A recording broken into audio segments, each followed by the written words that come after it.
3 o'clock hour. But now it is time for Quick Hits. From the latest news and rumors around the sports world to the sound bites you need to hear. Hurry! It's Quick Hits. And part of that discussion is Andrew Berry on with Peter Schrager today and told this story about scouting Malik Willis so many years ago and how it all unfolded. Here we go. I went to go scout Malik Willis when he was at Liberty, and they were playing Ole Miss. And then I'm walking down to my seats and everything, and it's in the middle, the seats that we bought off the StubHub, right? That's in the middle of like a 9-year-old's birthday party. So you hear about, I'm like surrounded by like all these like little kids with like their Ole Miss gear and everything like that, excited about the game. And here I am, this random guy that's like basically in the middle of their birthday party. So that's actually my favorite story. And the setup for that is Barry, when he goes on these scouting trips, and he loves them. Apparently it's like his favorite part of the job, and he does it all on different Saturdays all throughout the fall. But the setup is that he has his assistant, or whoever with the Browns, buy him 2 seats. And so it's not, so he just likes to spread out, I guess. So he has 2 seats always, and it's him and then just his stuff. And they bought him 2 seats right in the middle of this birthday party in front of him with all these kids, because he goes in such an unsuspecting way. And like the idea that he I guess he says, or at least Peter Schrager intimated, that like one benefit is you get to hear how the locals think about the quarterbacks, because they don't know that you're the Browns GM. They just think you're a fan. And so they'll be like, oh yeah, Malik Willis. And you don't take their word, but also you just kind of, it's interesting to hear, right? But yeah, no, kid's birthday party. How do you end up in the middle of the kid's birthday party? Like, don't you think you buy all the seats together? How are you in the center of it? I don't know. I don't know how he ended up in the center of it. That's an interesting little question in and of itself. I'm going to think he was off to the side. Maybe he juiced up that part of the story just a little bit. But the idea that Andrew Berry would be doing this very serious scouting work, and then it's a birthday party because it's Liberty's in town, and nobody cares about that football game is hysterical to me. Well, definitely nobody cares about that. Liberty is not an interesting college game for Ole Miss in the slightest. Also, kind of interesting, too, Malik Willis, he was in on Malik Willis at one point. Or I guess he didn't say he was in on him. He just went to scout him. Maybe at Liberty he was like, no, thank you.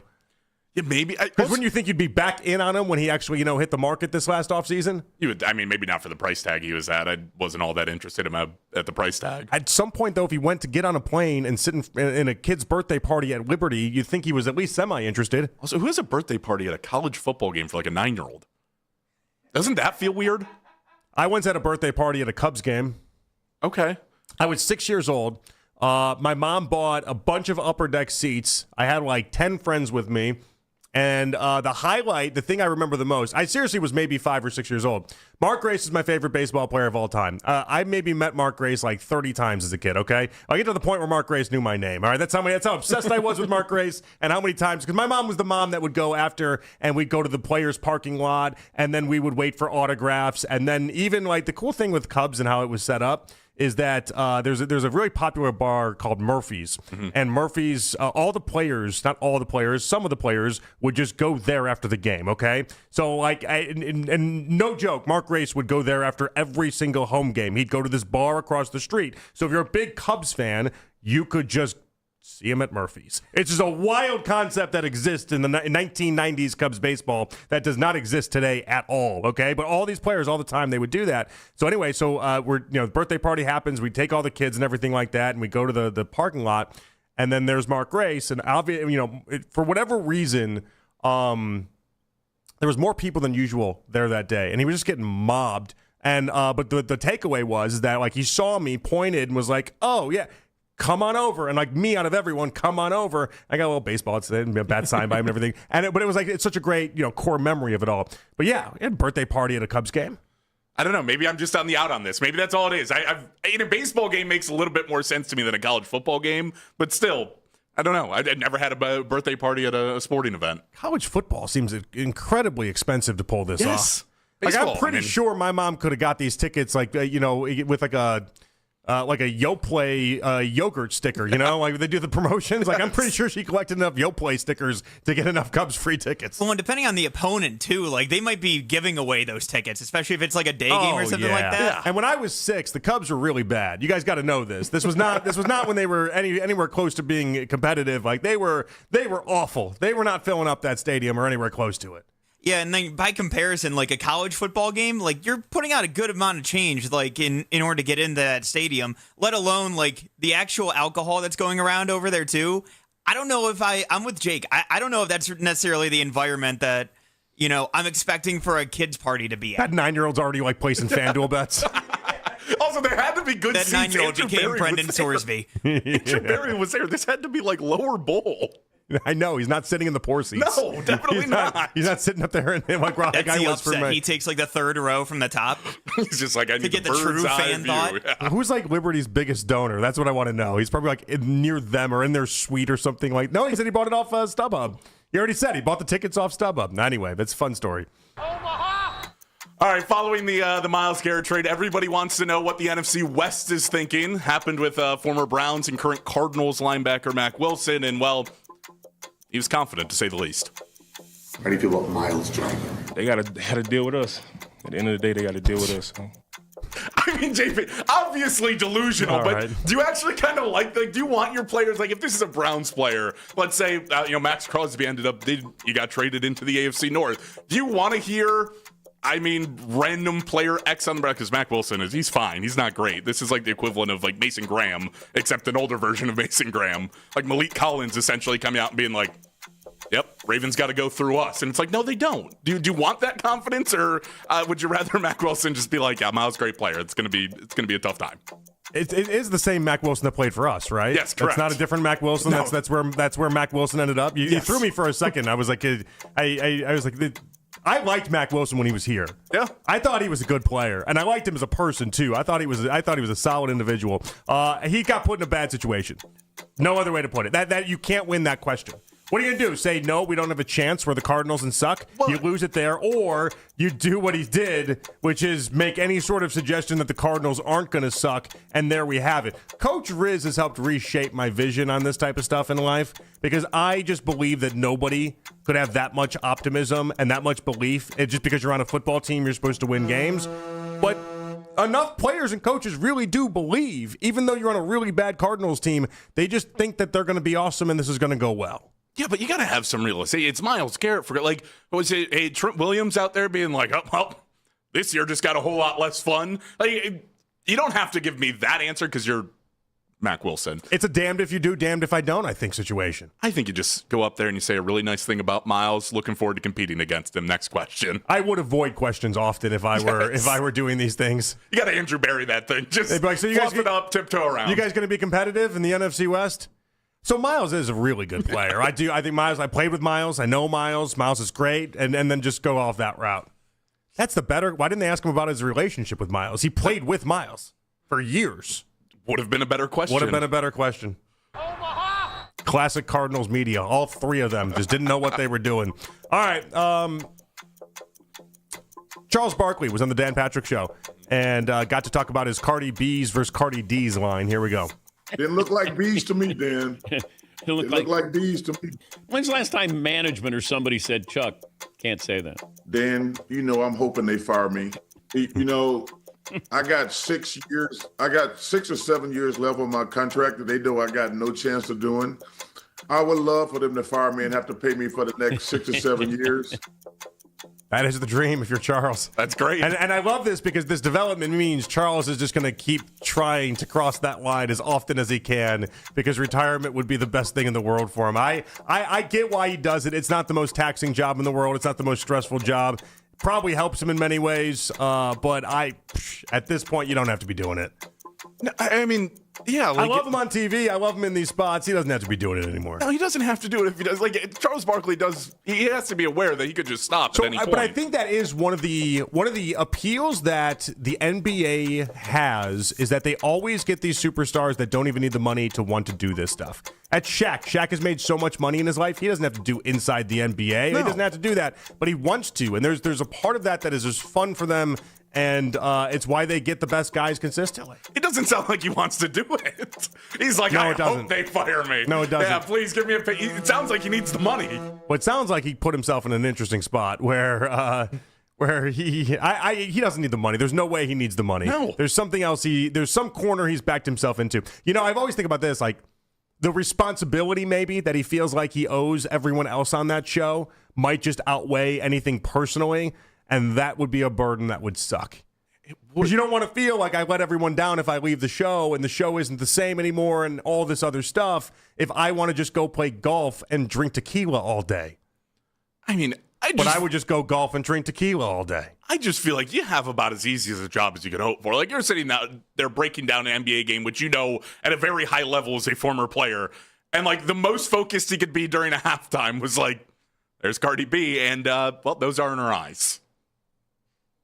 It's about his best just evaluation. She used to be a stripper. Like, it shouldn't. I mean, why was this a shock for Charles? Needs to be the real question. Why did this come as a big surprise to Charles? And that is quick hits. All right, we come on back. We got a lot to get into. Will we see more of a public Andrew Berry? You heard some of the clips there in the Schrager Hour. Well, more of those coming up for you guys. Also, big 3 o'clock hour. Todd Monken speaking, Shedeur Sanders speaking, and Deshaun Watson speaking for the first time in 20 months. You'll hear it right here on The Fan.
Your mornings are about to change. We're going live and local starting at 5 a.m.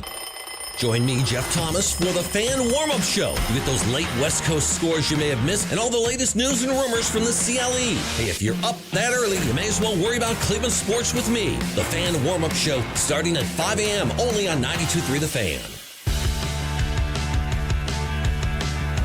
It's a 3 o'clock hour I'm not wavering. I might be wavering. on Afternoon Drive. All right, back in here on The Fan. It is Afternoon Drive. Jonathan Peterlin, Jake Volnick with you guys. We'll have the press conferences of Todd Monken, Shedeur Sanders, and Deshaun Watson coming up in roughly 10 minutes. We'll start with Todd Monken, and then we'll just lazy river ride this thing and see where it takes us. 3 o'clock hour. If you love press conferences, you're going to love this 3 o'clock hour. Jake, there's no other way to put it. No, I mean, this is going to be a press conference hour. That's what this hour is. Well, we say that, and then we hope. I mean, I don't know. At least I feel like it's been baked into the show that it will be. I'm not going to do the what do we expect because we have other things to get to and everything. But I just want to reiterate the idea that when it comes to Deshaun, I've been one of the vocal people for months now, going back, I guess, 2 months, being like, hey, he needs to speak. If he's going to be the franchise quarterback, he needs to speak. That's the obligation. I don't want you guys to think that means I think he's going to say something groundbreaking today, because that's not what I believe is going to happen. I am interested to hear him, but the reason why I was so adamant about it and why I raised such a stink for all this time is you can't protect Deshaun that way. That's not fair. That's not right to you, the listener, to you, the fan, to you, the person that pays your money. You don't have to deal with the idea that the Browns want to protect him and want to make sure that he doesn't expose himself in some sort of bad way, let's say. So like when it comes to Deshaun getting out there and speaking today, is it better late than never? Sure. It's been 20 months. It's been long enough. But the idea is that we had to hear him. And Jake, he's got to get comfortable. If he's going to be quarterback one, and he's had a bad day already today, but if he's going to be QB1, he's got to get comfortable again speaking in front of the media and doing this because you have to. You are NFL obligated to do it once a week during the season. Yeah, he's absolutely got to be comfortable. What if all the fun of this, he ends up, you've been prefacing this throughout the beginning of the show. Don't expect anything groundbreaking. He just drops a bomb. He's like, actually, I tore my Achilles a third time. I'm out of the race. Yeah.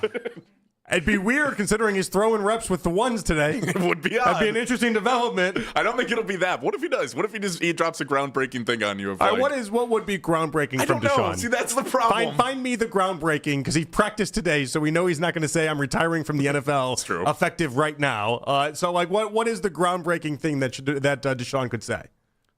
I mean, I guess if he addressed the booze last time he was on the field, he could say something that it's not groundbreaking, but he could say something shocking that he probably wouldn't expect him to say. I'm not expecting much, but I got to let you guys know that's not the point. The point is you can't hide and you can't let the Browns protect you that way. And it's just a maddening thing that they threw Shedeur and Dylan out there and said, yeah, go talk to the media. And for Deshaun, it was simply, hey, we'll catch you when we catch you. And then they had all sorts of different media people tweeting out like, we don't have to get everybody all at once. No, that's not the point, guys. That's not the point that I was trying to make. The point I was trying to make is if you're going to be the franchise quarterback, you have to speak. And you have to speak in those type of moments and those type of settings. That is not an unconventional ask to when you throw out all the quarterbacks to have Deshaun out there as well. So he's going to speak today, and that's the important part of this. Well, I think the idea of the Browns, and this is a protection moment, but the hope is that he would have played well in the beginning part of training camp, looked really good up until the point where he does speak, and then you're hoping that you probably get more positive conversations, positive questions his way, rather than maybe some of the negative ones that follow about the questions about him this year. If he just looked awesome, it might be like, hey, I mean, you've looked really good so far. Like, you might get more of those than, I mean, if Deshaun's out there throwing picks in mandatory mini camp, I don't know that all the questions today are going to be very positive. Well, and here's where I put on my dark hat, okay, where I play the villain role a little bit. But if I was the Browns and I was setting this thing up for Deshaun, and then Deshaun was playing great, and Deshaun said, I don't want to do this yet, they wouldn't have him speak right now. They just wouldn't because they didn't do it before. So the idea that they're throwing Deshaun out there, even when he's not looking good, picked off in practices today, and the momentum over the previous week and a half is suggesting that Shedeur Sanders is taking some stranglehold on this. Well, maybe it's the Browns saying, we can't protect you anymore. We're not going to. I don't know. But the reality is that if you're going to be the franchise quarterback, you have to speak, and he's speaking today. It only took him 20 months now, but now we're going to have some words out of Deshaun, and that happens this hour. 216-474-0092. So Andrew Berry went on this podcast with Peter Schrager, and this does not mean that Andrew Berry is all of a sudden going to go on a bunch of national podcasts and do a bunch of this. But you mentioned earlier in the show the idea that last year we just never heard from Andrew Berry, and I think it was like twice all of last season, somewhere in that range. It was not a lot of times. He kind of removed himself from the public eye in many respects, and now you fast forward, he's had 2 really strong drafts. The team pulled off a trade involving Myles Garrett where he got people giving him kudos and flowers thrown at his feet left and right. And I just don't think it's an accident that now all of a sudden Andrew Berry wants to get out there and do national podcasts. It's definitely not an accident. I can tell you that much. Andrew gets to essentially pick when he wants to talk. He's a general manager. He has very few moments where it's dedicated of you have to show up today. I'd rather talk to the media when things are going well than when they're going bad. Unfortunately, as a general manager, you should be talking to the media at all times because that's part of your job. You're the one making the decision, setting up the team. But this is part of that bigger theme in that he was allowed to just kind of disappear and go away. And now when things seem like they're headed in the right direction for Andrew Berry, which is surprising because it's not like Vegas has projected us to win a lot of games this year, but things are going well for him from a front-facing perspective. People believe in Andrew Berry as a GM. They think that he's a good GM. They think he's at least a good drafter, and they think that he's got this thing turned around in the right direction, and all of a sudden he's popping up on podcasts. All of a sudden he's talking with Peter Schrager and doing 40-minute sit-down interviews. This just isn't what we got previously. And I'm all right. Listen, I got no problems with Andrew Berry doing it. I'd prefer him to do it than not do it. The timing of it, though, we have to acknowledge. The idea that now when things are started to be heading in the right direction, Andrew Berry, like a groundhog, wants to pop out and all of a sudden show his face. Yeah, because, and listen, like you said, I don't think him being out in the media is like a bad thing. I'd much rather hear more from Andrew Berry than less. Not only for us, because it gives us more things to talk about, but also as a fan, I'd like to know what his thought process is, what's constantly going through his mind, anything he's thinking. But again, you think about the questions he's asked. In this interview with Peter Schrager and questions that come up, it's, hey, you've had 2 really good draft classes. The guys you're excited about, guys that played well last year, trading Myles Garrett, which is now viewed as a positive based on the return that you got. If you would have stepped in front of the media at the trade deadline last year, half the conversations we were having was he was essentially pulling the rug out from Kevin Stefanski and being like, oh, you want to play Joe Flacco? You might go back to him. Shedeur might not get a shot. You might not play the young quarterbacks. Guess what?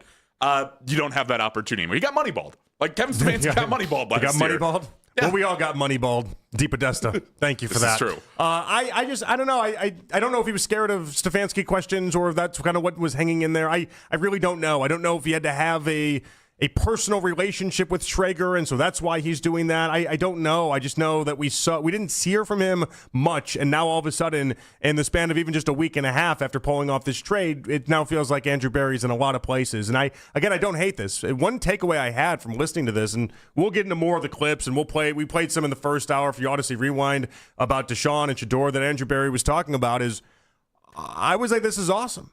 Not that, and listen, I'm not being like, go listen to it right now for a couple reasons. One, we have a big hour coming up. You don't need to go anywhere.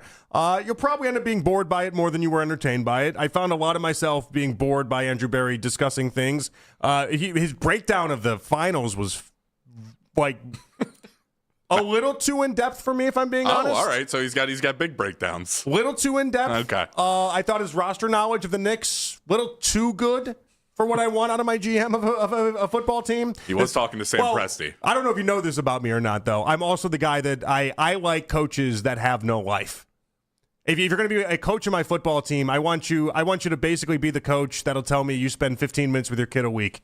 Kind of like the guy that just won the Super Bowl in Seattle said, okay? Like that's my type of coach. because I don't care if you have a good balanced relationship in your life. I want you to coach my football team. I want you to be obsessive about football. And so Andrew Berry, doing a little bit too much basketball knowledge in there. I was like, this is 7 minutes too long in the NBA Finals. And you're going deep into why Jalen Brunson is actually pulling it off as a 6'2 guard. I got a little too in-depth for me. But I loved the actual the stuff that Andrew Berry gave Peter Schrager as far as his personality was concerned. I thought was about as good as I've ever heard from Andrew Berry. Like that's the type of stuff that it just goes a long way with fans when you seem like a real person.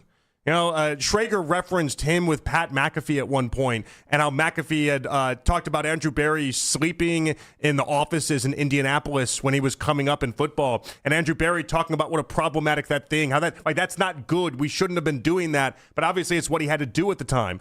He told a great story about talking to the chaplain involved with the Colts and telling him that he went to Harvard, and the chaplain looking at him and being like, why are you here then? And like some of that stuff, I love. You don't hear those type of stories. There's like 7 stories I've never heard of with Andrew Berry, and we're year 7 into this. It shouldn't have taken this long. No, but I think that's the Andrew Berry we get. So much of what we get out of Andrew Berry feels like the conversations about, what we got out of Kevin Stefanski. It was, Kevin would jump on the station, and you could tell he had a personality. He liked to crack jokes. Yeah. There was a real person inside there, but as soon as you set him up to talk for the Browns in front of a podium, it was nothing but we're going to get that fixed. Is this the Monken effect on Andrew Berry? Maybe a little bit. Are we loosening up the ties over there in Berea? Are we all of a sudden letting the hair down a little bit? We definitely got personality out of Todd Monken. It's got to loosen everybody up a little. I actually thought Monken was going the other way. I thought Monken was kind of morphing into them. There's probably a little bit of both, right? They're probably blurring the lines somewhere in the middle of hey, Todd, maybe you got to pull it back a little bit. And Todd being like, well, maybe you got to pull it up a little bit. We can't just be sitting there and give them nothing. You do end up becoming, the 5 people you spend the most time with. Mm-hmm.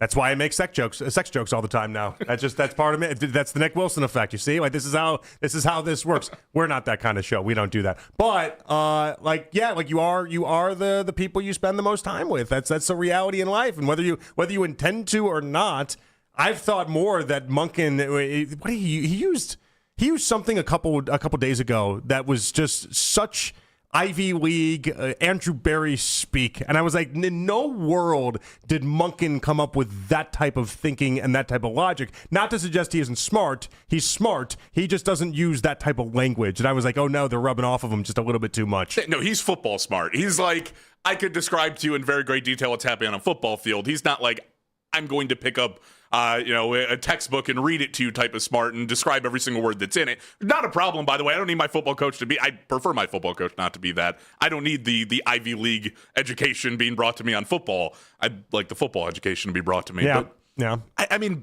I don't know. I feel like this is actually where I really like the marriage between the Browns and Todd Monken, with Andrew Berry specifically, because I feel like with Kevin, it was a very homogeneous, right? We had everybody kind of being the same thing. It was all Ivy League, where this is a good mix. Todd, based on some of the comments that he made while he was in Baltimore, while he was here the first time. Yeah. Yeah. Same word. I waited 10 seconds. Do I do this or do I not do this? I don't know. Homogenous. It's all the same. That's thing. Also your Nick Wilson. Yeah, you just proved a point within 3 minutes. That's where my brain went first, and then it went to checking and being like, no, we're not going to correct him on this. We'd correct Nick in a second though. So I gotta do it right. Oh, me too. I can be Nick Wilson for you. You have that too. That's a great one right there. That's and him. Yeah, that's a classic Nick deflection. Gets a name wrong, gets a word wrong. Yeah, that too. You've seen the guy on TikTok who does it's a lot of the Cleveland people. It's like, is your sleep paralysis nightmare? Yeah. That was the thing that Nick Wilson should have been. That one too. That should have been in there. What is this sleep paralysis nightmare? You haven't seen this? No. There's a content creator that's local, and he does a lot of that. He did Ken, I'm pretty sure. He did Tom Hamilton. But it's like, this person is your sleep paralysis demon. It's just him, a shadowed figure in the dark, but he's just doing it's Ken's Judas Priest tone, but it's all of their saying. It's the same account that also did our intro, everything like that. That did our that did show. The 4.5 minute whatever that was. Yeah. Okay, that guy's funny. I like that guy. Yeah. He's good. I didn't know the sleep paralysis bit though. I had no idea he's doing that. Is that his next version of this?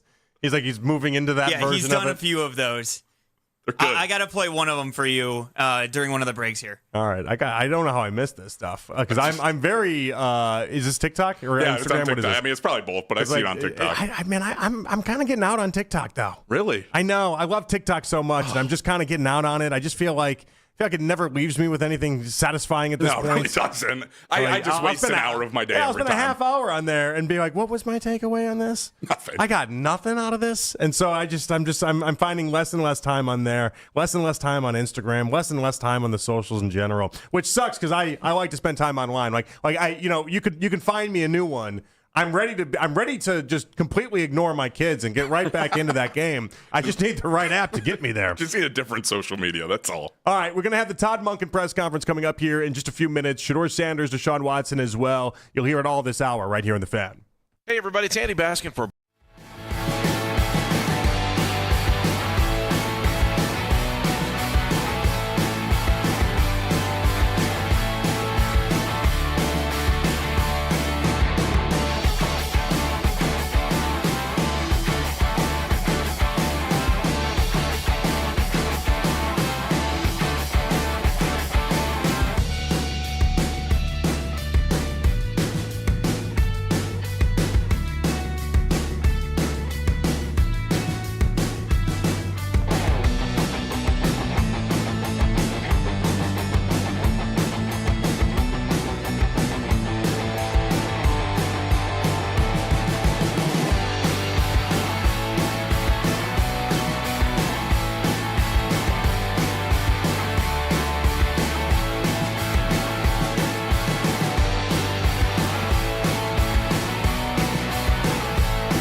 640. Headline Sports News every 20 minutes here on 92.3 The Fan.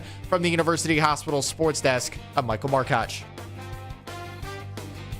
Make the afternoon drive your soundtrack on the way into the Guardians games. And talk about the game on your way home on overtime. The best Guardians coverage is right here on Cleveland's Sports Radio, 92.3 The Fan.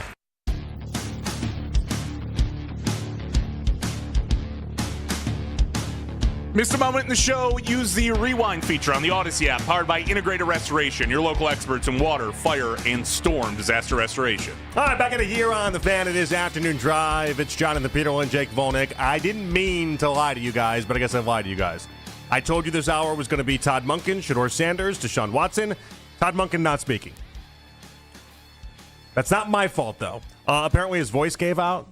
It sounds realistic. Did you hear the clip of him yesterday talking about Isaiah Bond? I wanted to make a comment yesterday on the idea of like, well, it really sounds like he doesn't have much of a voice left, but I knew the response from Nick would be like, he never sounds like he has a voice left. Yeah. So it wasn't, it's going to be a dead end there, right? Like, no, I was listening to the Isaiah Bond clip at the end of last night's show, and I was like, man, Todd, like sometimes he gets into this where his voice almost like wanes off, but he's just got to like cough a little bit and get it back. I was like, maybe he just needed to cough, but I feel like he just would have coughed. So it was clearly going yesterday. I'm sure yelling today at practice probably didn't help at all either. We haven't even made it to training camp, and the man has lost his voice. It's not a good sign. Does that make him more of a football coach or less of a football coach? I think it makes him more of a football coach. Definitely more of a football coach. I mean, you get that hoarse, raspy type voice to begin with anyway because of what? Because you're just yelling at people for 40 years. That's how he got the whole thing to begin with. Now what he needs is there's a doctor in the city that is basically like a steroid guy for people at the Fan that have lost their voices. It's Ken's guy initially, okay? So I one time, I made a reference to like losing my voice or coming close to losing my voice in the air, and Ken texted immediately and was like, I got a guy. He'll get you straightened out. Like in the snap of a fingers, he's got you. I didn't use this guy. Only because my voice came back and everything was fine and I was good. Daryl's used this guy, though. Ken's used this guy. Daryl's used this guy. It's like the hidden secret of the Fan, where if you got a throat, some sort of like voice problem, you do that. Now, you gave me the thumbs up. So that means Shedeur Sanders is now entering his way to the podium. Press conference is on the Fan, brought to you by Expert Renovations, expertrenovationsllc.com. With your progress over the past couple months, so where do you feel you're the most comfortable in this offense? You good, bro? My fault. You good. I was saying a lot of the coaches have talked about how impressed they've been with your growth since the offseason workout program started. Where do you think you've grown the most and kind of your comfort within this offense? I'm a man of my word, so if I say I'm dedicating everything I have to be great, then that's just what I'm going to do. So I think now you can understand I'm a man of my word a little bit more. Shedeur, as far as on the field as a quarterback, what's the way Todd maybe has helped you and benefited you the most in what you do on the field?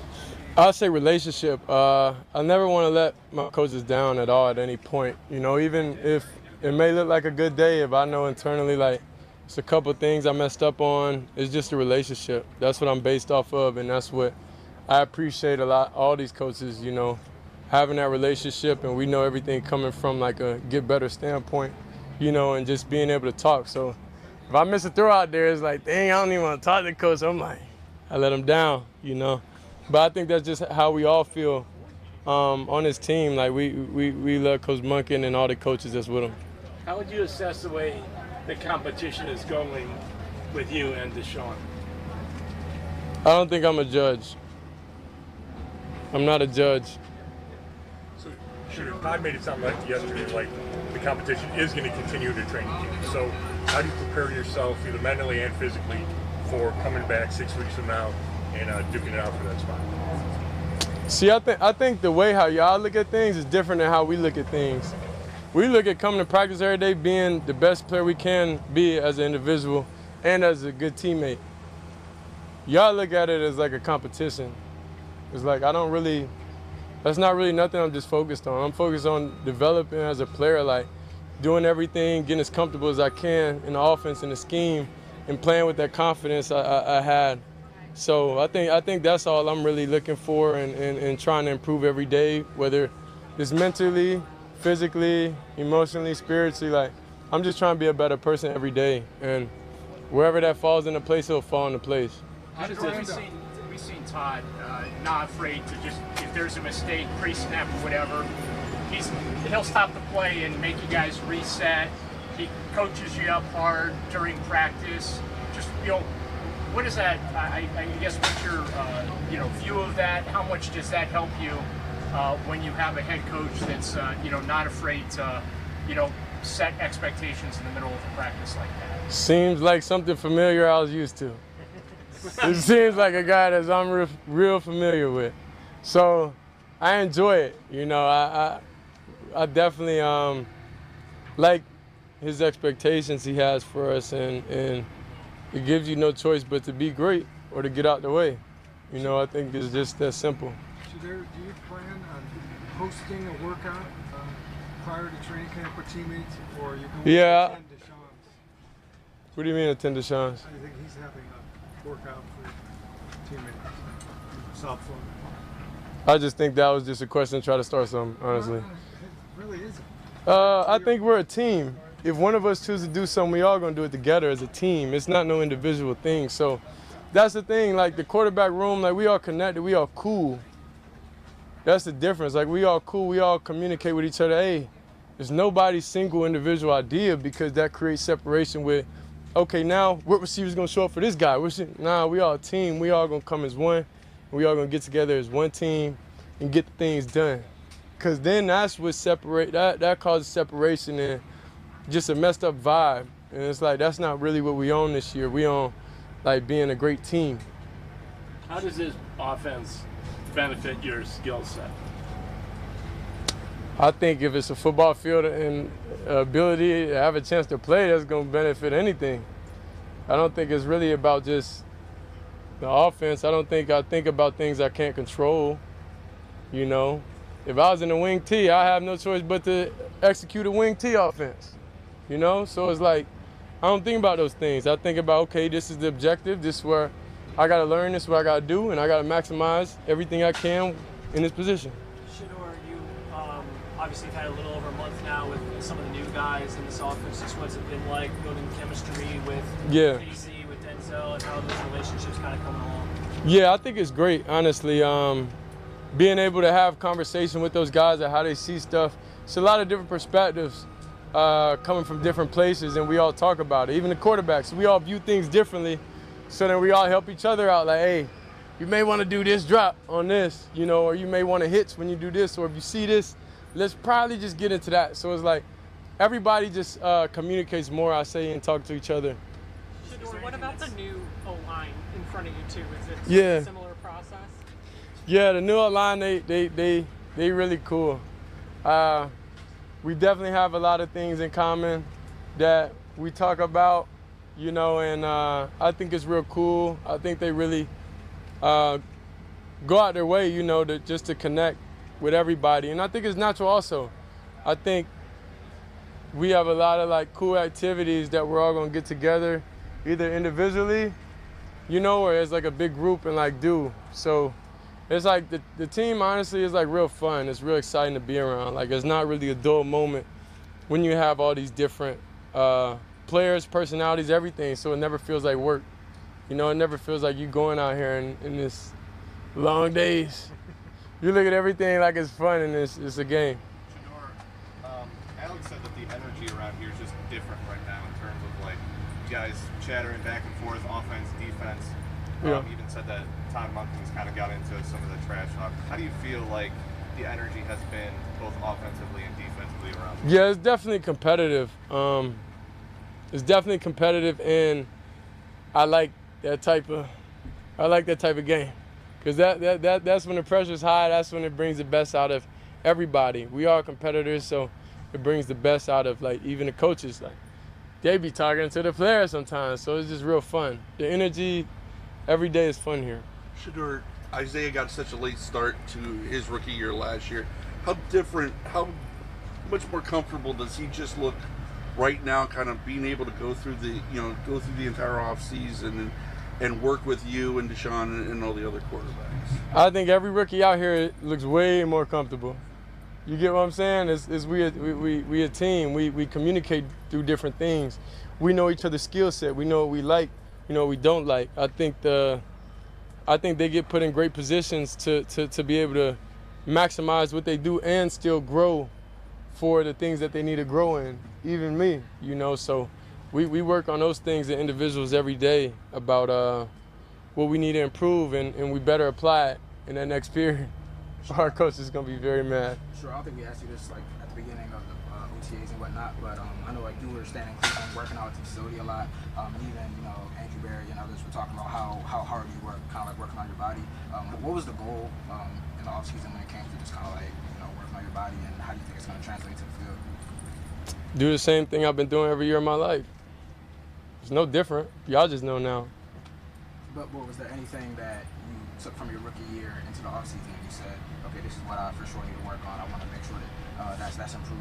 I think I was thinking definitely a different viewpoint of things, like understand what everything is, so don't really get caught up in the games that life brings. Life is just like, it's revolving every year. Same thing, same different tactics, same way. Life is the same, so it's like, how do you view things and how do you do things different? Going around, what do you give energy to, what do you not? How do you keep yourself in a happy place at all times? Because we all out here, and it's a blessing just to be here. So, like, none of us should ever feel angry, sad, down. There's way bigger things to worry about in the grand scheme of life. So I just think about that every day. I pray a lot. I listen to different sermons every day. And it like gives me a refreshed mind so I could be able to live a happy life every day. So I don't even be on media for real. Like, I just be chilling. Coach, take two more. Coach Schweitzer and Coach Munson had mentioned they think your footwork has gotten a little quicker in going through progressions. Is that something that you've noticed as well and was a point of emphasis perhaps? I try to make everything, being the best quarterback in the world, a point of emphasis. So whatever I need to improve, then I look at that and I try to improve. So it's just the whole thing, just being a better person, like just overall everything. So it's not one thing. It's when you look at everything as a whole, you understand. Okay, this is what I need to get better at, and I changed that, So everything you can be.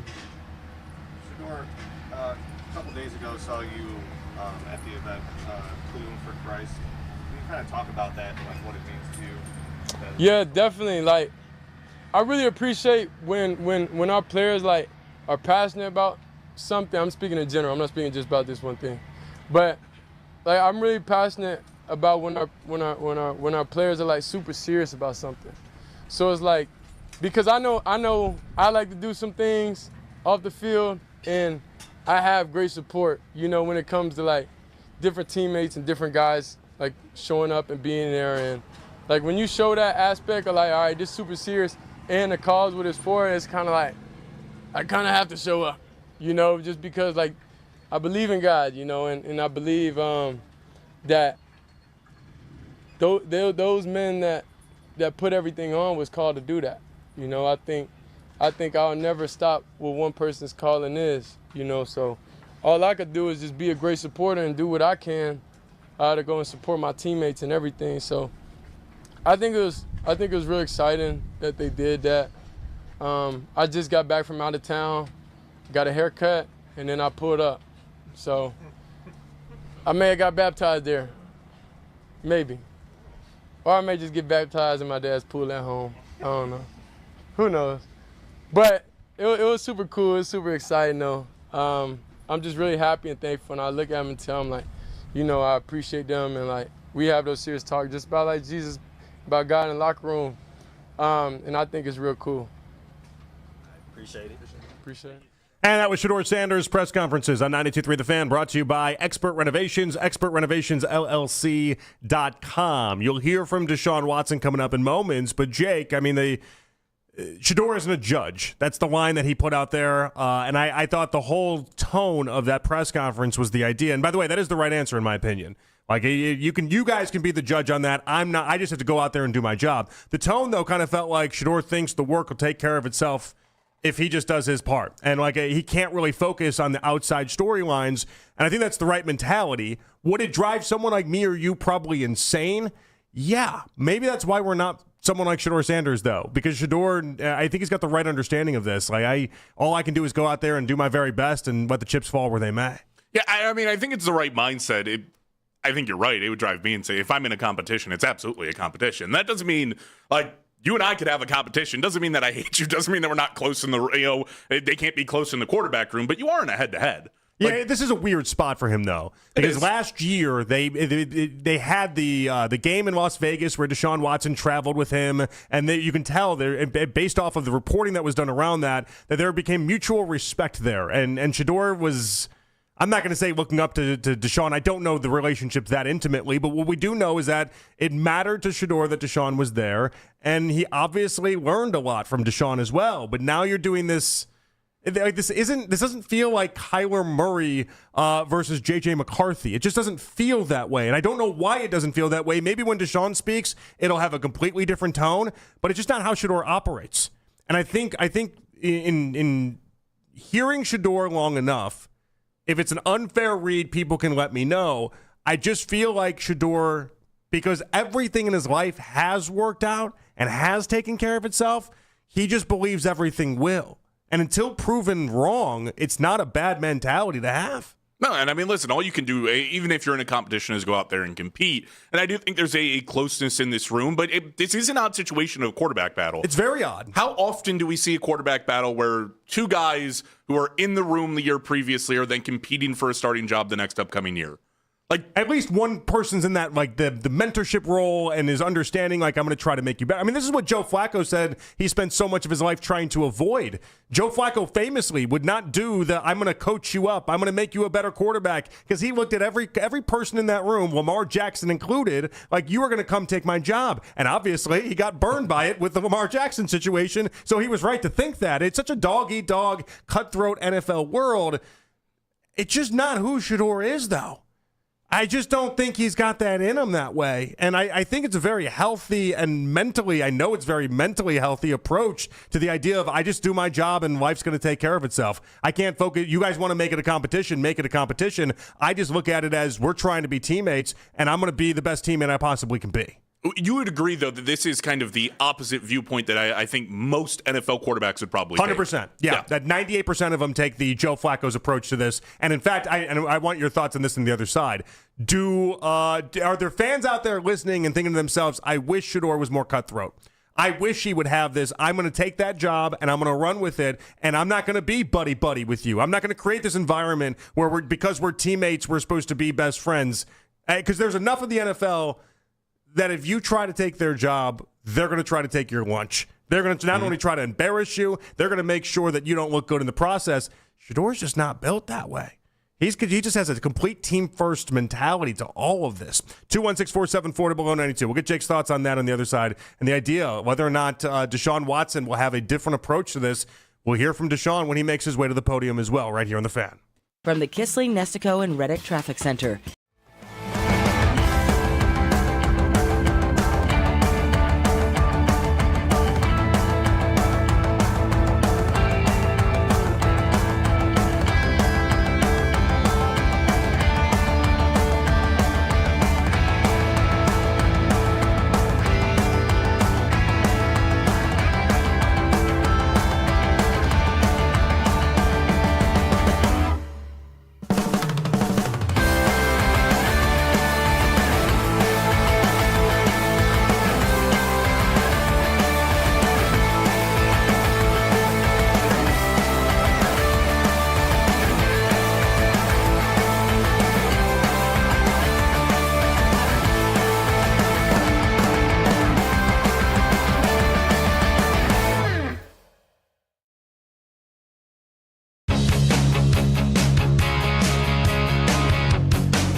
carrier and timely redemption required. Virtual MasterCard typically takes 15 days. No cash access and expires in 6 months. Card issued by Sunrise Banks N.A. member FDIC. Visit T-Mobile.com. Your mornings are about to change with 92.3 The Fan. We're going local at 5 a.m. It's The Fan Warm-Up Show with Jeff Thomas. All the latest from the night before in Cleveland sports and getting your day started even earlier. We are Sports Radio 92.3 The Fan. I think the way how y'all look at things is different than how we look at things. We look at coming to practice every day being the best player we can be as an individual and as a good teammate. Y'all look at it as like a competition. It's like that's not really nothing I'm just focused on. I'm focused on developing as a player, like doing everything, getting as comfortable as I can in the offense and the scheme and playing with that confidence I had. So I think that's all I'm really looking for and trying to improve every day, whether it's mentally, physically, emotionally, spiritually. Like, I'm just trying to be a better person every day. And wherever that falls into place, it'll fall into place. That was Shedeur Sanders moments ago. We'll hear from Deshaun Watson coming up in just a couple minutes. It is Afternoon Drive. Jonathan Peterlin, Jake Volnick here with you guys. And Jake, for myself, it was pretty simple. I just think that's how Shedeur is. I think that's how he operates. Anybody that thought he'd come out and say, no, this is a cutthroat competition between myself and Deshaun, you just haven't been paying enough attention to Shedeur Sanders. Yeah, I mean, I didn't expect him to come out and say it. It's just, I don't know. I harp back on the fact that it is an odd viewpoint that he has comparatively to what I think is almost any other quarterback or any NFL player across the entire league. Oh, no question, it's different. I tend to think it's good different, but do you think it's bad different? I can't say that it's bad different because I haven't seen it impact him poorly on the field. I haven't seen the lack of competition because I think where most people would then turn this around is go, oh, he doesn't want the job that bad. He doesn't care enough. He's not going to compete as hard as the other guys around him, which has not been the case. Not true at all, yeah. Like everywhere that I've seen him, that's kind of worked out. And like, is this maybe a slight progression of you've played under your dad in college, you didn't have to compete for a starting job for a majority of your college career? Like Deion was not going to bring in a quarterback that he thought was better than Shedeur, largely because he didn't think there was one that was better than Shedeur. I just think a lot of it is everything in life for Shedeur's worked out. And like if your overarching theory is that things are going to work out, then it's okay to have this. All right, let's go to the podium. Deshaun Watson speaking now. Oh, you guys gave me the hurry up for us still walking up. All right, press conference is on the Fan, brought to you by Expert Renovations, expertrenovationsllc.com. Here's Deshaun. It's been a while. So, Deshaun, can you, what do you make of this opportunity that you have to come back out here and win this starting job after everything that's transpired here so far? I mean, it's a blessing. It's great. It's anytime you get the opportunity to play in the National Football League is an honor. So, I don't take it for granted. I work hard to do what I need to do each and every day to try to put out the best, product I can on the field. Deshaun, what is your mindset just entering, the final year of your contract? Obviously, everything that's gone on injury-wise over the past 2 years, really the past couple of years. Just where are you at mentally, your mindset, how are you approaching it all? I'm great mentally. I'm in a great space. My home is good. Me and my wife is doing a heck of a job, just working each and every day mentally to just stay on top of what we need to stay on top of. So I appreciate her. I appreciate the staff and the organization for always, having my back.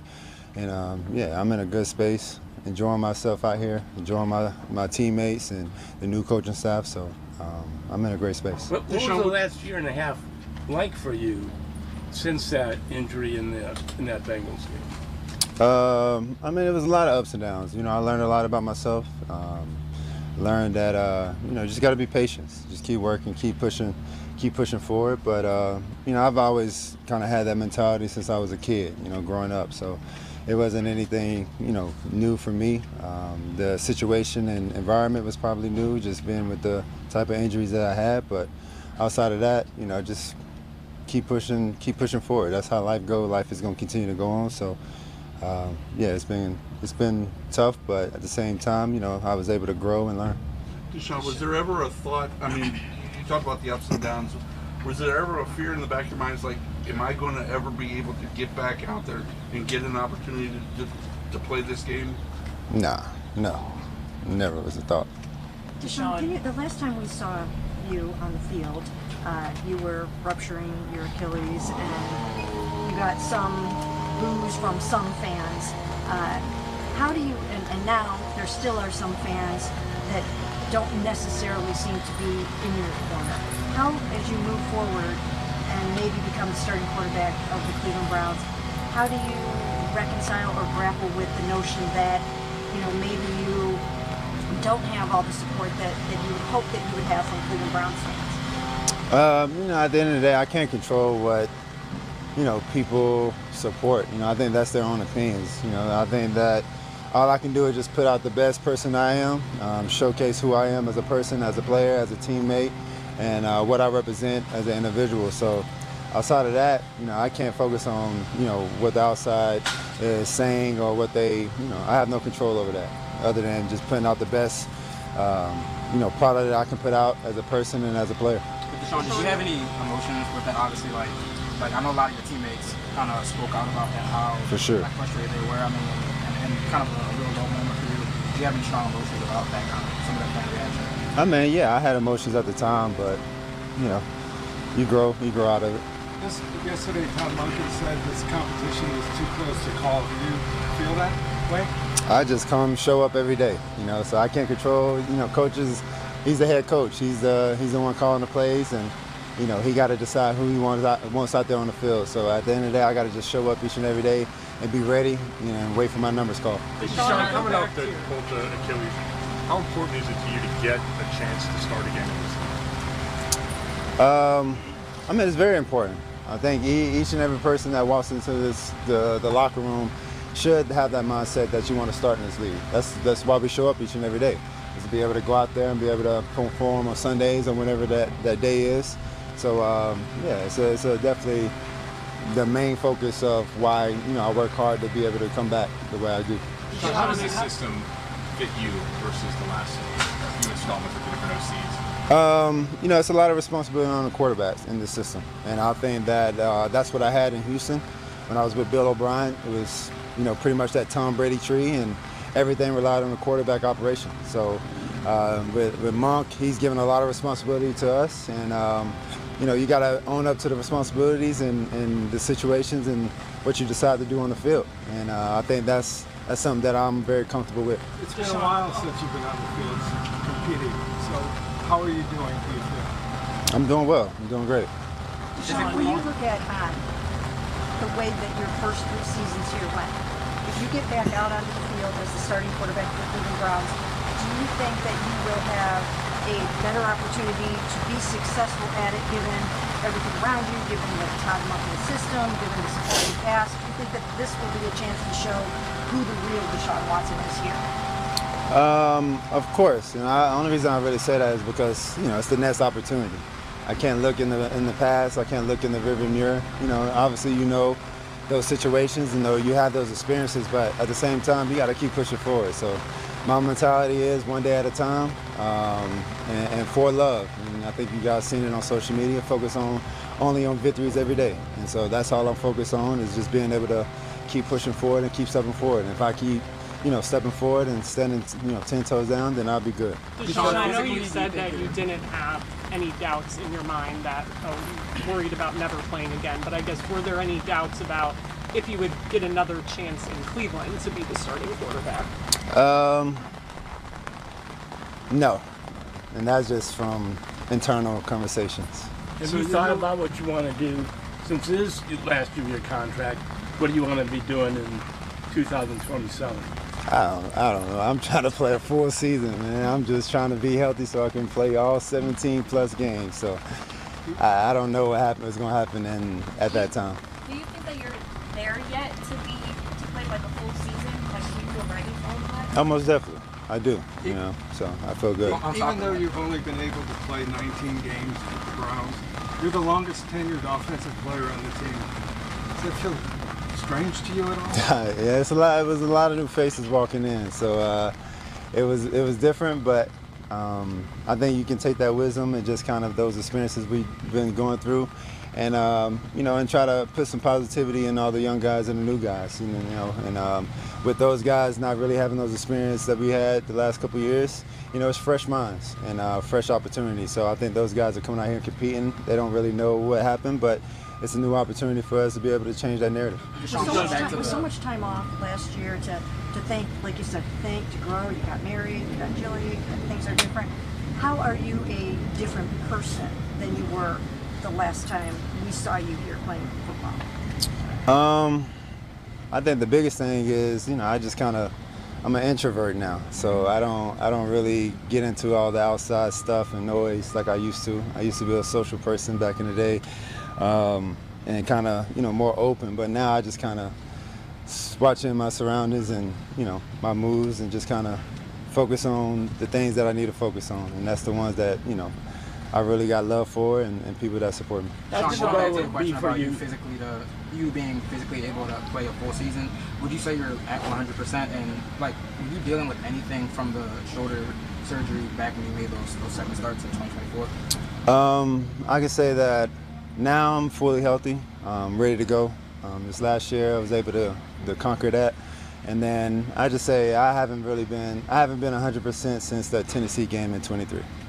Sean, going back to with Todd, I mean, what makes him unique in terms of the coaches you've worked with, not just offensively, but specifically with quarterback? How is the quarterbacks? I think what makes him unique is that he's worked with so many different guys. So it's not just a dual threat guy or a pocket passer, whatever you want to categorize the quarterback. I think he's just open to being able to relate to the players, and I think from my experience, what I've been around in the last couple of weeks, is that I think being at Georgia, being at the college level, you kind of got to be, more player-led, because those guys are really looking up to it. But when you get to this level, he can relate to everyone. He can communicate with everyone. He can socialize with everyone, and I think that's been a plus for this locker room and team, especially the young guys. Let's do Tony, Spencer, and then I think Kelsey got one, and Daniel, and then last one from Jeff. You can't turn back time, but given all you've been through, are you in a better place now than when you first arrived to Cleveland, before the injury? Of course. There was a lot going on. So, I'm in a way better space, and I've matured, and mentally I'm in a great position. And again, I'm in a great space. I'm happy, so I'm enjoying life. Deshaun, we didn't get the chance to talk to you obviously last year, but we heard about some of your impact behind the scenes. Now you're in a direct competition with Shedeur, but just what's your relationship been like sort of with him from last year when you got here to now, and now that you guys are out there? Sort of? I mean, it's been good. I think from the time he got drafted, the relationship and conversations has been growing, even during pre-draft. And I've known the Sanders family. I've known his brother all the way back when he was at SMU, when Coach Chad Morris, he was the coach there. I used to go out there, and I used to hang out with the team, and his brother was one of the players. So, me and his family got a good relationship, and we always just try to pull for each other. So, we both have the opportunity to go out there and put out the best product for the team, and let Monken and the organization choose who can go out there, and we're going to support each other. Sean, you've been here through all the routines and been around the organization. How helpful has that been, not only learning the new offensive staff, but also getting a chance to be on the field and get those reps early? Oh, it's been awesome. It's been great, especially being off the field for the last 1.5 to 2 years. Anytime you get the opportunity to go out there and just compete and just cut it loose, it's been awesome. So, I think the biggest thing for me is just going out there and just reacting, cutting it loose. Don't get too worried into making mistakes. That's part of the game. That's part of this period where we're in. So, again, I'm having fun. I'm enjoying the guys. I'm enjoying the locker room. I'm hanging out with the guys outside the building. It's been a good 9-10 weeks for sure. Deshaun, do you feel like you are equipped, because you have surgeries and different things like that? Do you feel like you would be equipped to emotionally handle all these cheers that will probably be out there for Shedeur in the event that you're out there they're starting? I mean, do you feel like you are up for whatever's going to come when you win this, or if you win this starting job? Man, like I said, I can't control what the fans and how they, approach me or approach any other person that walks out there. At the end of the day, when I step in between the lines, I got to lock in on the task at hand, and that's just winning and being successful. And so, that's my mentality: is in between the lines, just block out the good or the bad, whatever comes with it, and just go out there and execute and play at a high level and try my best to win the game for us. How sad, Daniel and Jeff? How satisfying would it be for you, Deshaun, if you could replicate that amazing 2020 season after everything you've been through? I'm not trying to really replicate the 2020. I'm a different person, you know. I'm older, more wise. So I think at the same time, I know everyone wants to, you know, rewind the clock back, but we can't do that. So at the end of the day, I just got to focus on being the best product and being the best player I can for, you know, Deshaun Watson as a Cleveland Browner, as a Cleveland Brown player. So that's all I'm focused on. Deshaun, last year at the owners' meeting, Jimmy Haslam was kind of talking about the struggles of the team. And he said, you know, the trade for you was a big swing and a miss. And he, you know, a couple months ago, he said maybe he shouldn't have used those comments exactly. But did you hear those comments? Did you have any reaction? And just how would you describe the nature of the relationship with the organization, especially given how, you know, the past couple years hasn't gone how you or the team is expected? I mean, the relationship is great. I mean, Ms. D, Jimmy, they were at my wedding. We talk all the time. He calls me whenever. You know, it happens and things like that. You know, one of my favorite baseball players that I've been watching is Bryce Harper. Sometimes he swings, but he stands back up and he gets another opportunity and he hits home run. So you never know what the opportunity might show up, and that's what I have right now. Thank y'all. Thank you. Appreciate it. All right, that is Browns quarterback Deshaun Watson. Press conferences on the Fan brought to you by Expert Renovations, expertrenovationsllc.com. We'll take a quick station ID and be right back in 10 seconds. WKRK-FM and HD1 Cleveland Heights, 92.3 The Fan. An Odyssey Sports Station. All right, interesting thing there. It's Jonathan Peterlin and Jake Volnick, Afternoon Drive with you guys here on The Fan.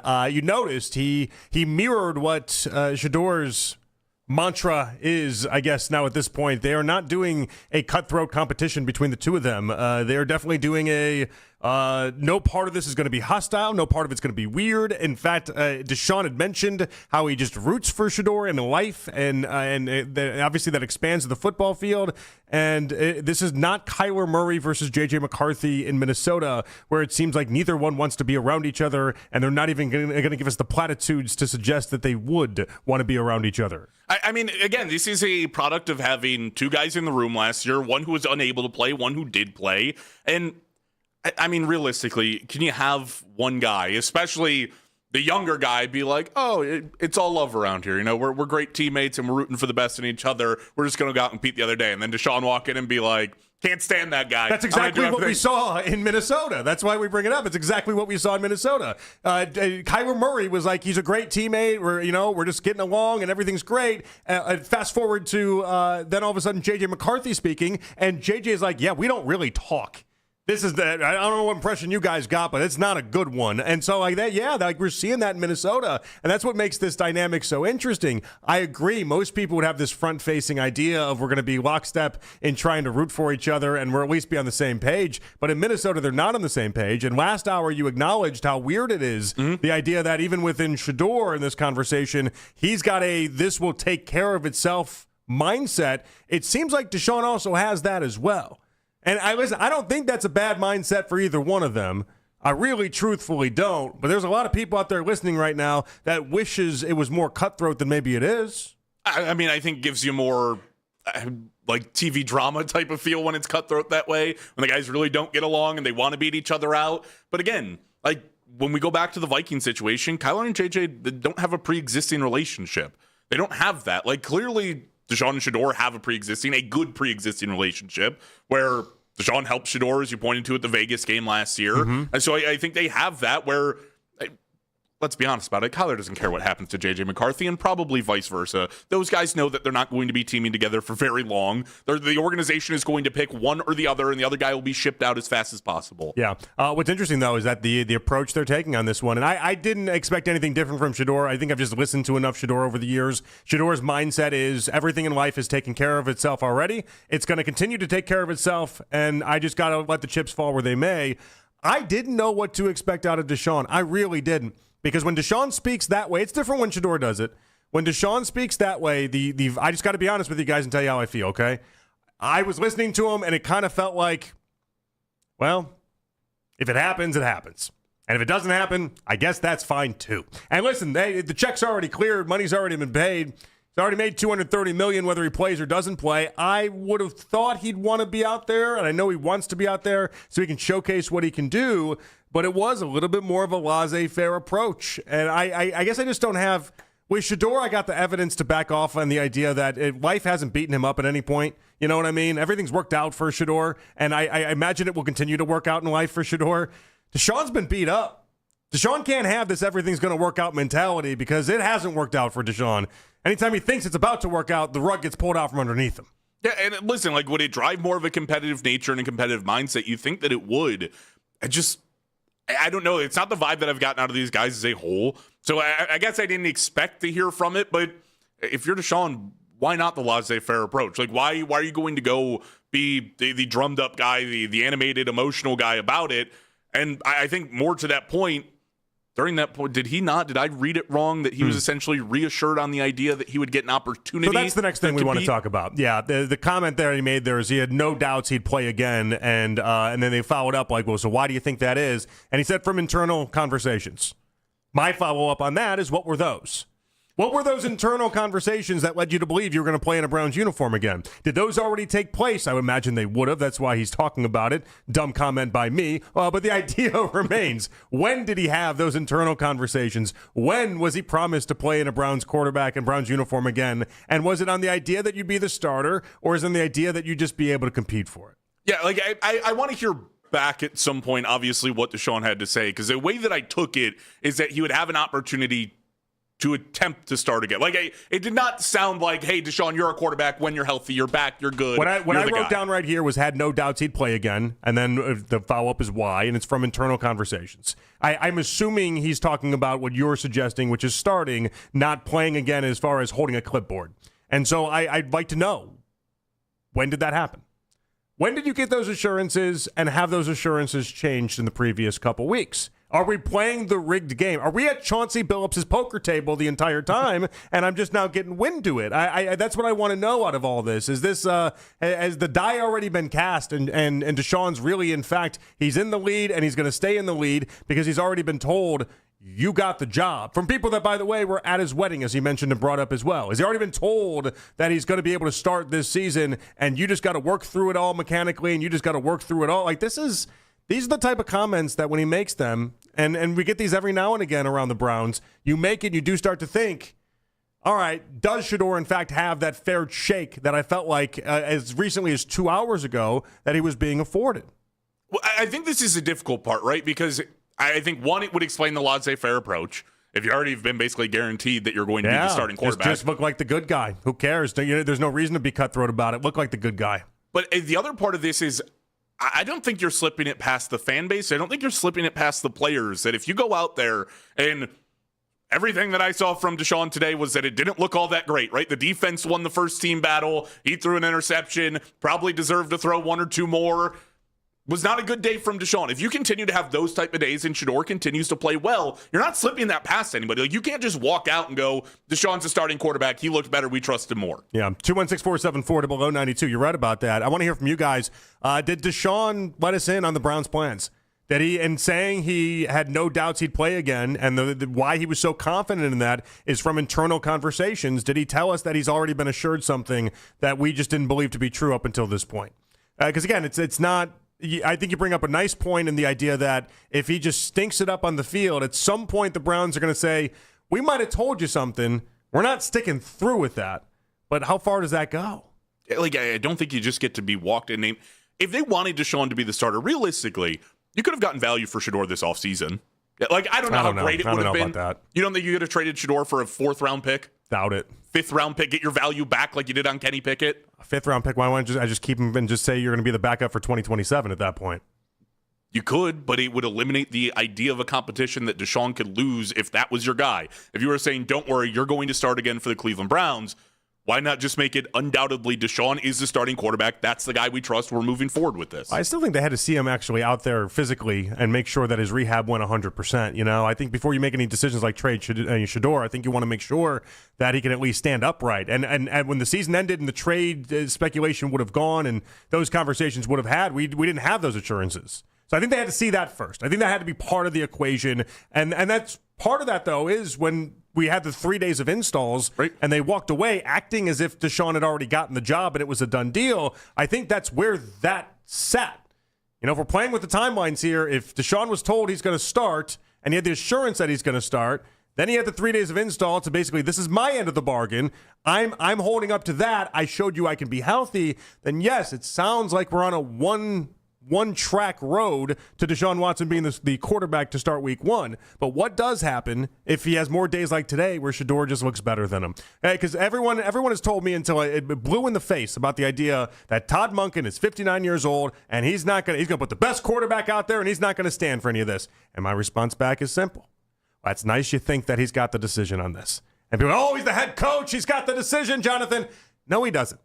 No, he doesn't. Haslam told us a year ago how the starting quarterback rotation was going to work, and we're going to see both rookie quarterbacks, okay? Between Haslam and Andrew Berry, I still wholeheartedly believe they have the final decision on this, and they have the final say. And I know that pisses off a lot of football people who think the coaches have a bunch of power. Wake up and welcome to the NFL in 2026, okay? That's not how this works across the board. It just isn't. And we have a franchise where people other than the head coach get to make decisions. That's how this works. And so, yeah. When Deshaun makes the suggestion that he had no doubts he'd play again, where do those assurances come from? I would bet a lot of money, dollars to donuts, it's not from Todd Monken. I would bet it's from people that maybe went to his wedding.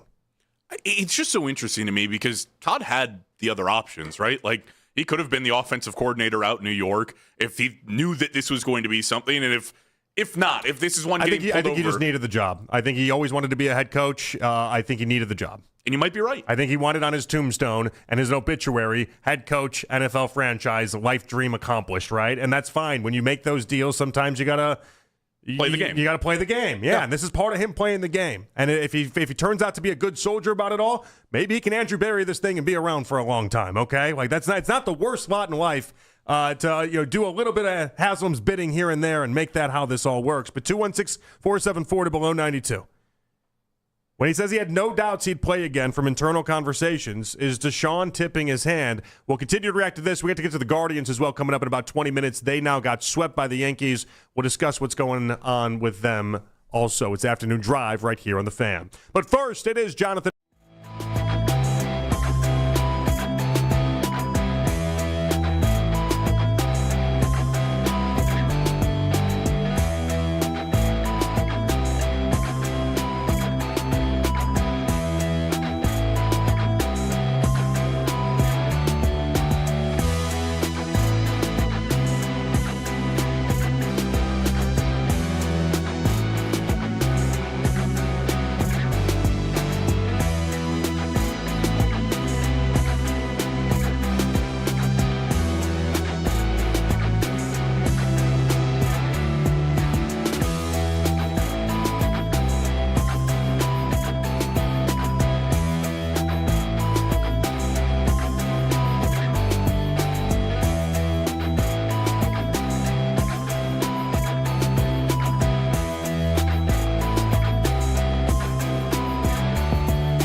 best of 7 at 2 wins apiece. Tip-off from New York is at 8:30 tonight. Want to catch highlights from The Fan from earlier today? Get over to 923thefan.com or favorite The Fan on the Odyssey app for all of today's headline segments. Headline sports news every 20 minutes here on 92.3 The Fan from the University Hospital Sports Desk. I'm Michael Markoch.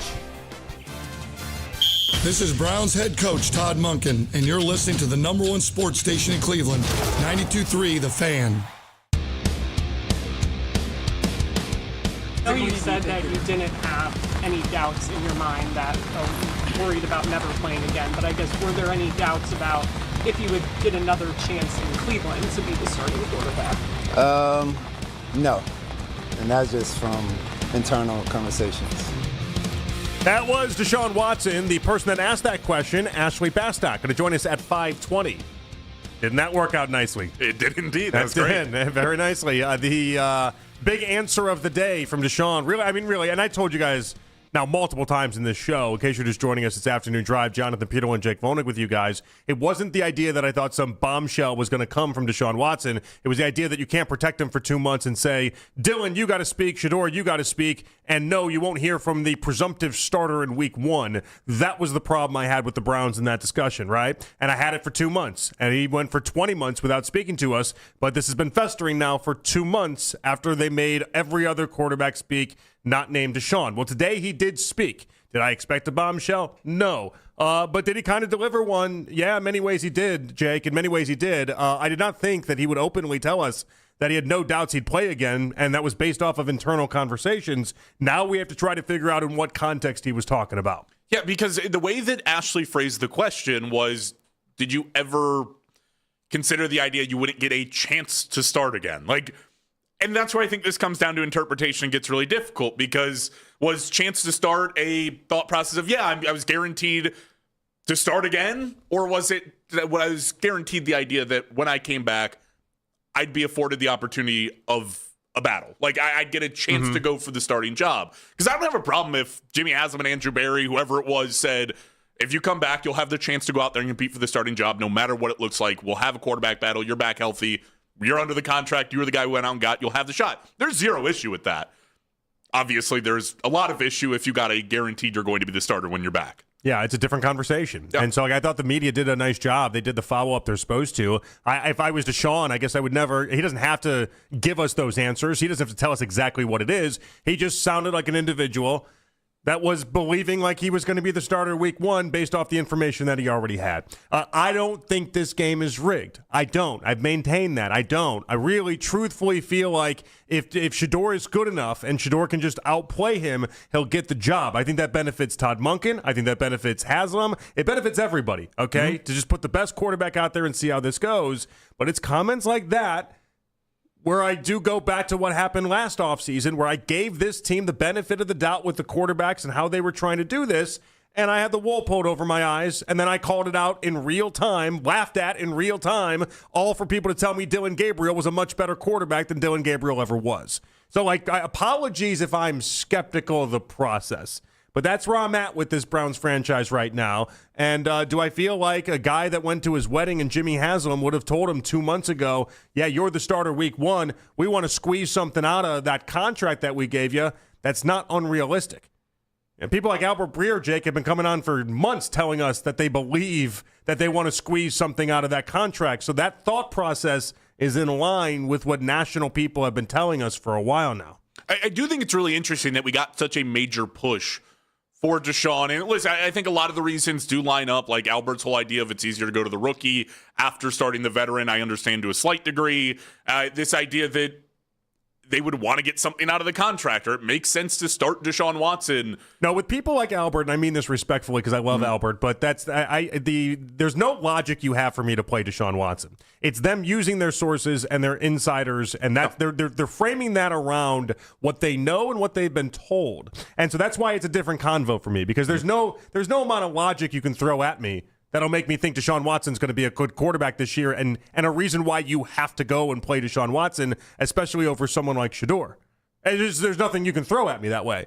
And so I don't even blame them. I just think they have a lot of inside info. They know how this is going. And so they make an educated guess based off of that. And like the way that it's framed from Albert, I'm not claiming that he's making this claim, but the way that it's deduced would be, if they feel like they have to get something out of the contract, then Deshaun would be your week 1 starter, and there was no point in ever having a competition. Like, that could have been decided without ever watching either of them ever touch a football again, was we have to get something out of this contract. Right. Step A, Deshaun's healthy. Step B, he's your starting quarterback. Mm-hmm. Should have never had a competition to begin with, which is why the entire thing makes no sense. You're giving Shedeur the opportunity to compete. Is that because everybody felt like he did enough last year to earn that opportunity and you're just posing it that way? Again, I think last year's quarterback battle leaves everybody skeptical. It leaves us a right to invite that type of conversation because last year was not a fair battle. So you can imply the idea that this doesn't have to be a fair battle. But again, then why run the quarterback competition as a whole? Because you give Shedeur the opportunity to look so much better. So I know, and I also, the other part of that is, why are you then splitting up reps and giving it real serious time and attention when you already know the game is rigged and the die has been cast? That's like the big question I would have. Like, clearly Deshaun feels like he's been told something from this internal conversation that he referenced. Well, whatever you've been told, obviously, it's not 100% assured, because if it was 100% assured, then it's obvious you wouldn't be operating this camp the way that they've been doing it. It wouldn't have been day 1 starters go with Shedeur, and then day 2 they go with Deshaun, and then day 3 you split them up. You would have just given the whole lot to Deshaun, unless you wanted to make it a presentation that it was somehow a fair shake. But I would argue that just does more harm than good. You give the quarterback that's going to be the number 1 guy as many opportunities to succeed, and you give him the number 1 reps. And if that means you made your call before it ever was a real race, and people like Jonathan Peterlin on the radio, third-person reference, how about that, want to just believe that it was rigged, then fine, I'll live and get over it. The same way I lived and got over it last year. I can only scream in this microphone so often before eventually it's like, all right, you guys don't care. I get it, okay? On to the next thing. And so it's just, I don't know why you would waste the number 1 reps on Deshaun and Shedeur if you thought it was just solely Deshaun. Doesn't that seem like so many hoops to have to jump through, to actually go through of being like, well, it's going to be Deshaun, but we want to paint this as a quarterback battle, so we're going to have to give them even reps. You got to get Todd on board. Like, you have to jump through so many hoops rather than just a quarterback competition that we literally watched happen last year. Everybody knew from the jump it was either Joe Flacco or Kenny Pickett. They operated very early on as if it was going to be Joe Flacco. We're giving him a ton of the 1s reps while he was actually out there practicing because he's 40 years old, didn't need to be out there every single day. Mm-hmm. But it was very clear on days that that was their guy. And the guys who were competing with the number 2s, limited reps with the number 1s, it was a battle. They had a chance where if they looked really good, would you have sectioned off some more reps for Dylan Gabriel if he looked fantastic?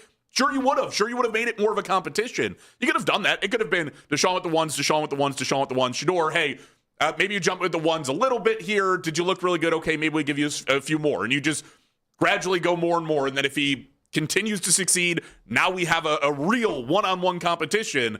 But you can arrange a battle that is fixed and still not be wrong in the fact that it was a competition. Again, that's what the Browns did last year, not with Shedeur, but with Kenny Pickett and Dylan Gabriel. Yeah. By the way, Twitter reactions brought to you by our friends over there at Chapman Jewelers, Cleveland's premier jewelry store. Justin saying, I don't know how anyone can listen to Sanders and not think that he's a leader. He never throws anyone under the bus. He makes sure to not let reporters stir the pot. He's also not afraid to talk to the press. And yeah, that is one of the takeaways from today is Shedeur. He continues to make sure that nobody twists his words. And a guy that I'm sure has had more words twisted than any one of us can think of off the top of our head, he makes sure that he wins those battles. And he wins those press conferences in basically taking the high road. He's got like a Michelle Obama approach to it. They go low, we go high type mentality. And it just kind of works for him. And it makes him come across in many ways the way he's always has, which is incredibly likable, incredibly thoughtful. And you think to yourself, I don't even care that he doesn't sound cutthroat like he wants this more than he needs air to breathe. I like the idea that he's got a mature head on his shoulders and is thinking the chips are going to fall where they may, and it's going to be on my side. And then I'll give Deshaun credit. Listen, I don't talk much in favor of Deshaun Watson at this point. I got 4 years of evidence as reasons why I don't want to do that. I thought he handled himself nicely, all things considered. Good. And by the way, a guy who has not previously handled himself nicely in front of the media. Like that is not the expectation with Deshaun speaking in front of a microphone that we've had for 4 years running in Cleveland. He has been contentious. He has gone back at the media. He has come up there with a very negative attitude previously. Seemed very surly at times. Yeah. And very indifferent to the whole operation of it all. That wasn't him today. No, not at all. I mean, I thought he handled it the way that he needed to. And both guys took the approach. And listen, I think to some degree, like, we love this to be cutthroat. I don't necessarily think that confidence from either guy that they're going to win the job is a negative thing either, right? We talk about competitors. To be the best, you have to first believe that you're the best. I just don't think either one of them right now can have as much confidence in that. Unless you're Deshaun and you think you've already been told something, I don't know where you'd get the confidence that you have a leg up in this convo.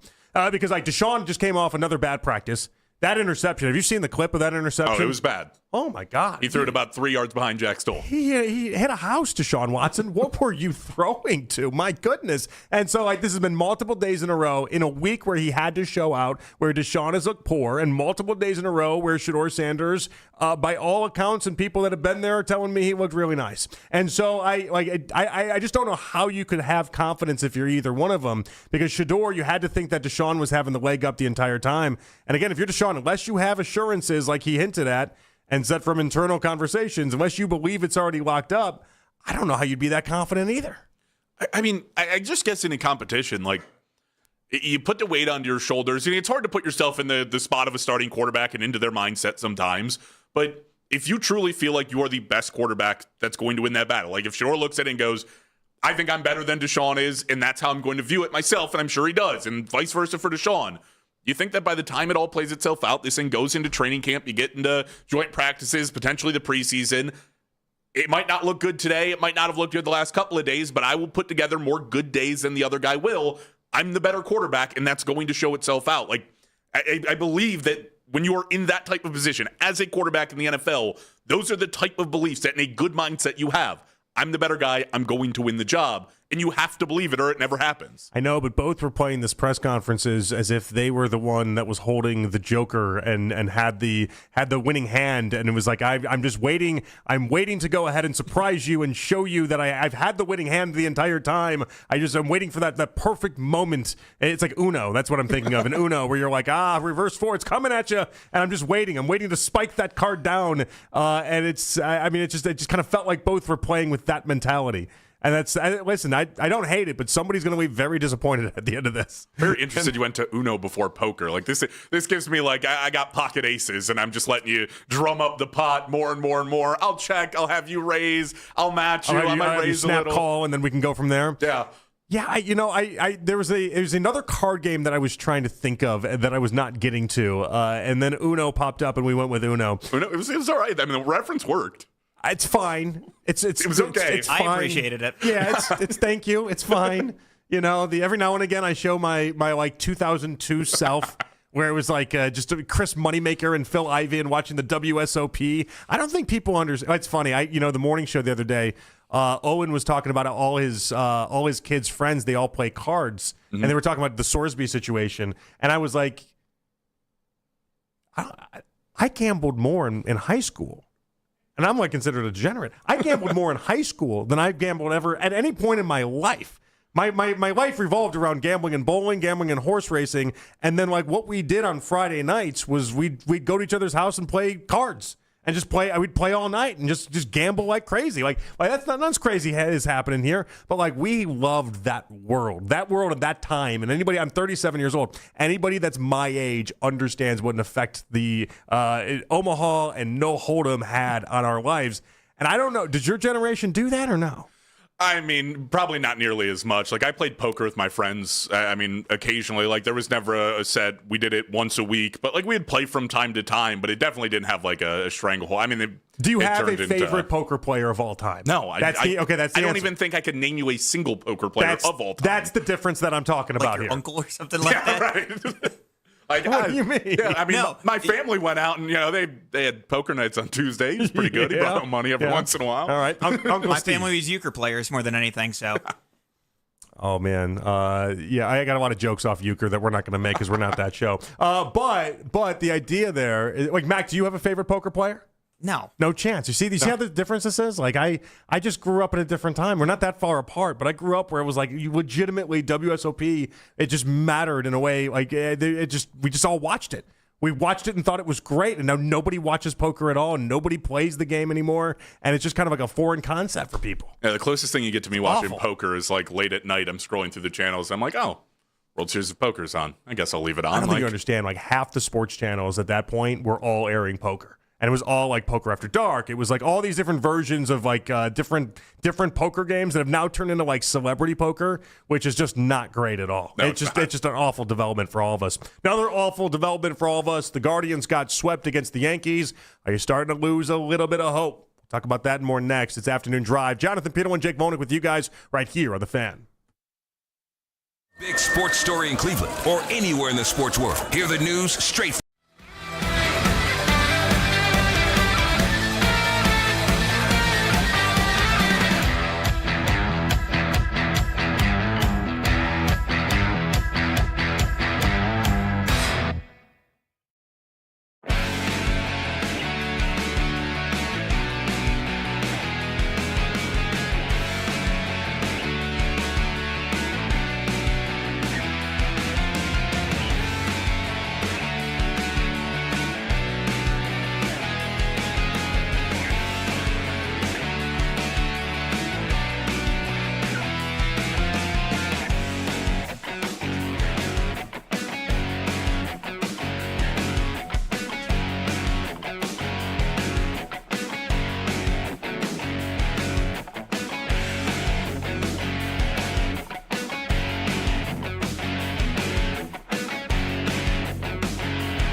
the needle in the haystack. See why 4 out of 5 employers who post a job on ZipRecruiter get a quality candidate within the first day. Try ZipRecruiter for free at ZipRecruiter.com/team. That's ZipRecruiter.com/team. ZipRecruiter. Get the latest on the Browns quarterback competition all week long. Browns minicamp is here. This is the radio home of the Cleveland Browns. 92.3 The Fan. All right, back in here on The Fan. It is Afternoon Drive. Jonathan Peterlin, Jake Volnick. Went to the Guardians, and they got swept in just a second. Jake, you were telling me about going on a cruise. Mm-hmm. You called it a gambling cruise, which is what I appreciated. But I don't think that was the purpose of it. I think you just hit up the casino, right? Every single night, yeah. All right. Now, I had a couple questions off this. At like 22 years old, I went on a cruise with my mom and my sister, okay? Went on this cruise. Maybe I was like 21, actually. I don't remember. I was old enough to gamble, that was the point. And I ended up spending like 3 days in the casino, and I did not even gamble that much, but I was just there a decent amount, right? And like each morning, they'd send like chocolate-dipped strawberries to my room. Funniest thing ever. My mom was like, what did you do last night? How did you end up with this? And I'm like, they like me. They really like me. And so, but the end result out of this, and this is why I always tell people, like when you're on the cruises, just make sure you gamble a little bit. For no joke, like 6 years after this, I was offered free cruises. Like every couple months, I'd get an email being like, Jonathan, we got a free cruise for you. And it was always like a no strings attached. You just get a free cruise because they thought I'd gamble enough. And so they get me on the boat. All they're concerned about then is me gambling. I'd gamble enough and they'd make their money and everything would be happy. But it was like 6 years after that one trip where I got offered up all sorts of different free vouchers. Listen, I'm all in, okay? You're going to get it, is what I'm telling you. I want to get I don't know what cruise line you went on. You don't have to say it, but because you spent, how many nights did you spend at the casino? 4 nights.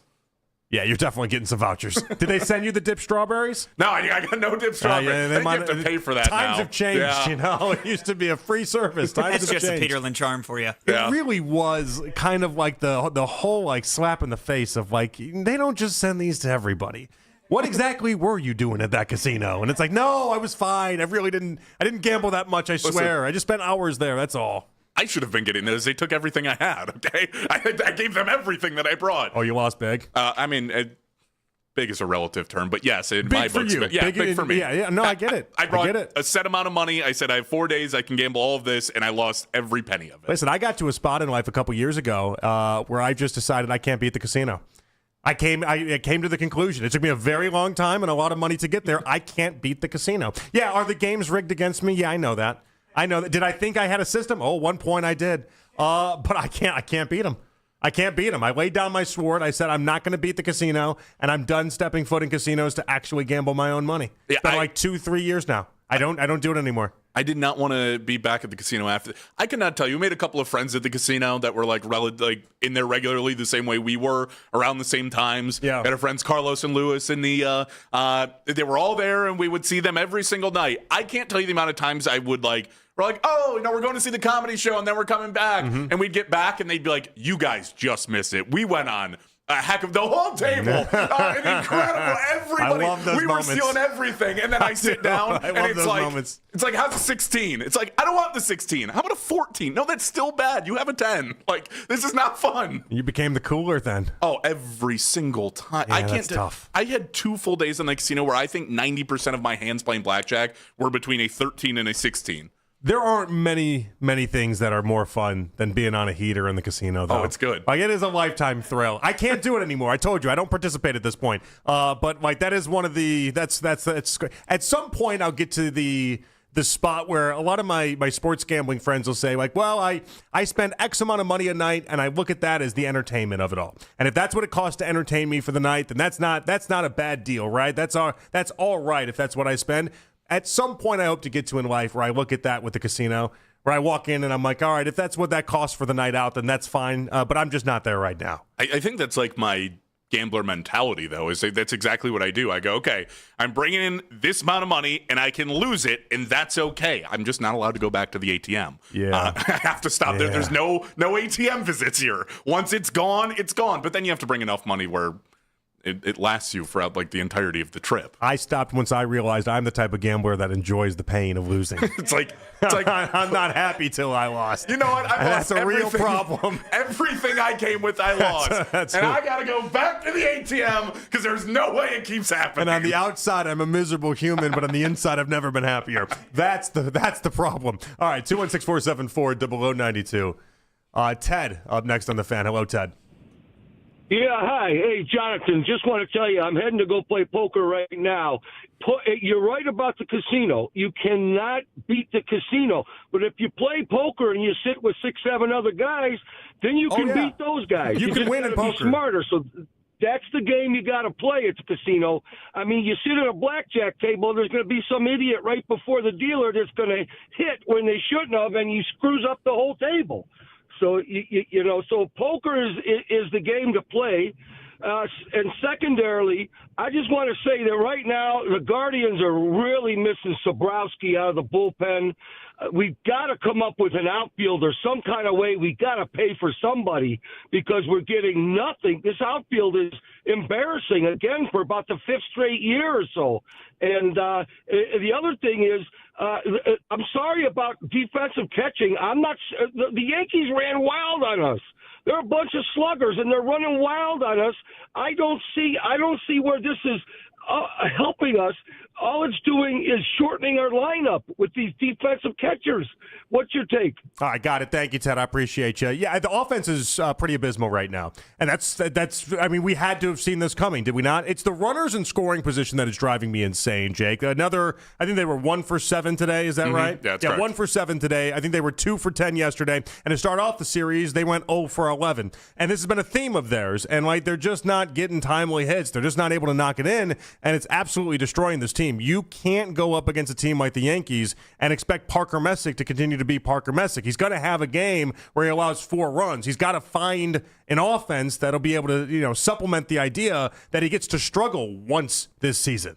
Yeah, I mean, it's weird because obviously, I mean, to Ted's point, he talks about the catching. Austin Hedges might have been your best hitter on the day. He was 2 for 4, drove in at least one of the Guardians' 4 RBIs, if not 2 of them. And had a double today, unlike yesterday when he hit that 350 million foot single off the wall.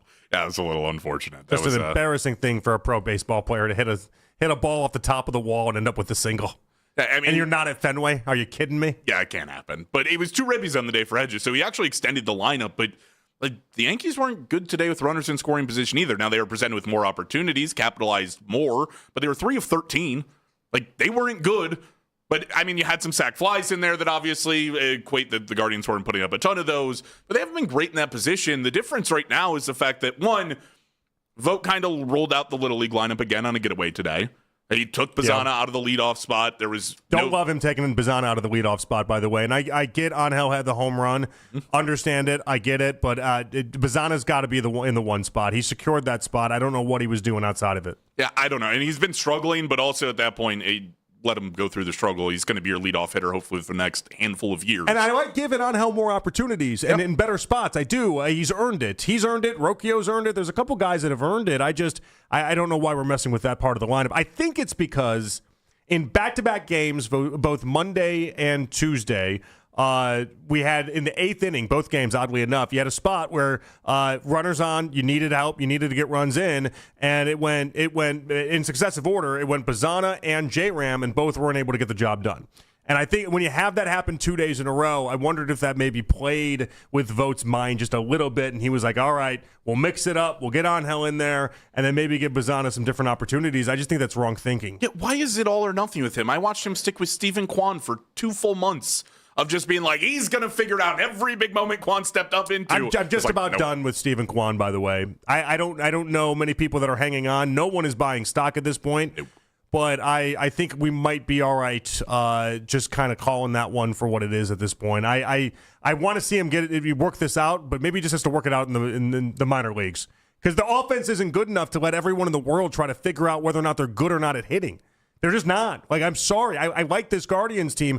You're tied with the White Sox right now for the lead in the AL Central for a reason. You've lost 4 straight and 5 out of the last 6 for a reason. It's because you can't hit. You don't have enough hitters on any given night, Jake, and so they got to figure something out offensively. Call up as many people as you need to call up. Start benching people that need to be benched and figure this out.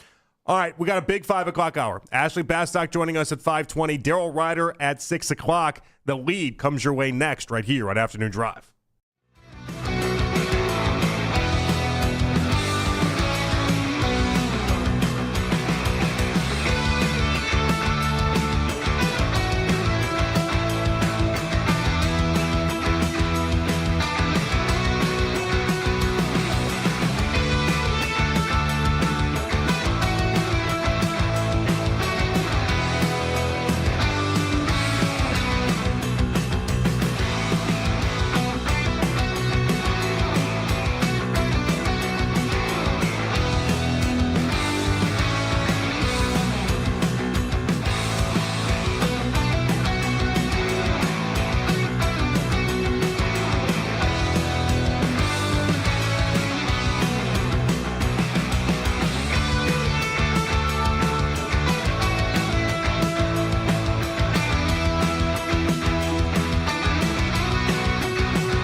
special edition of the emerging podcast scene, the end of an era. How long will it take the Ken Carmans of the world to recover from an all-time offensive lineman calling it a career? And crowd control when it's one of the biggest events in the country? I think overall, not too bad. And is it okay to fall asleep at a sporting event? It's all in the emerging podcast scene, presented by Extend Technologies on Sports Radio 92.3 The Fan.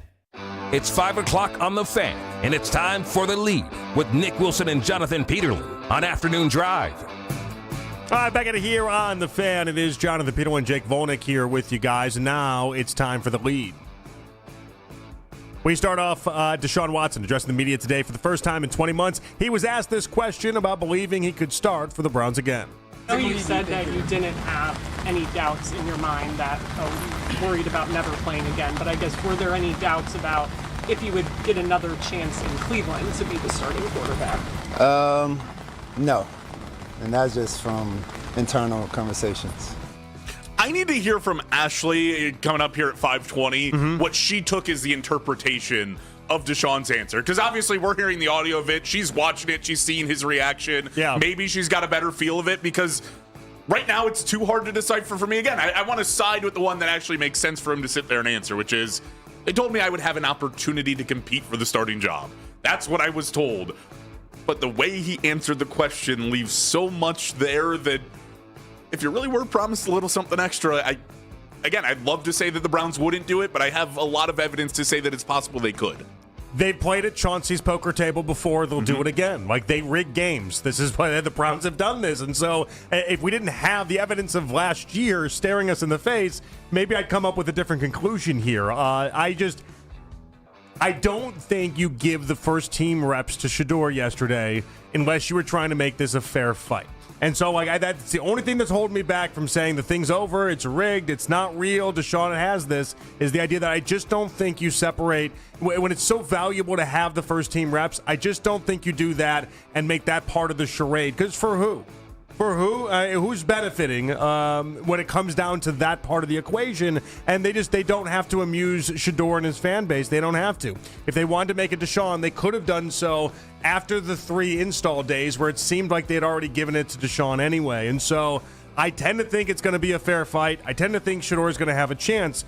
But if ultimately it does go to Deshaun, and we have more days like today where everyone in the media is there, and for 2 days in a row now he's stunk it up, and that interception of Ronnie Hickman, there's no way of making that look good, I'm going to have questions if he becomes the week 1 starter, and I'm going to go back to this day and these comments and say the game was rigged, the die was cast, and there's nothing Shedeur could do.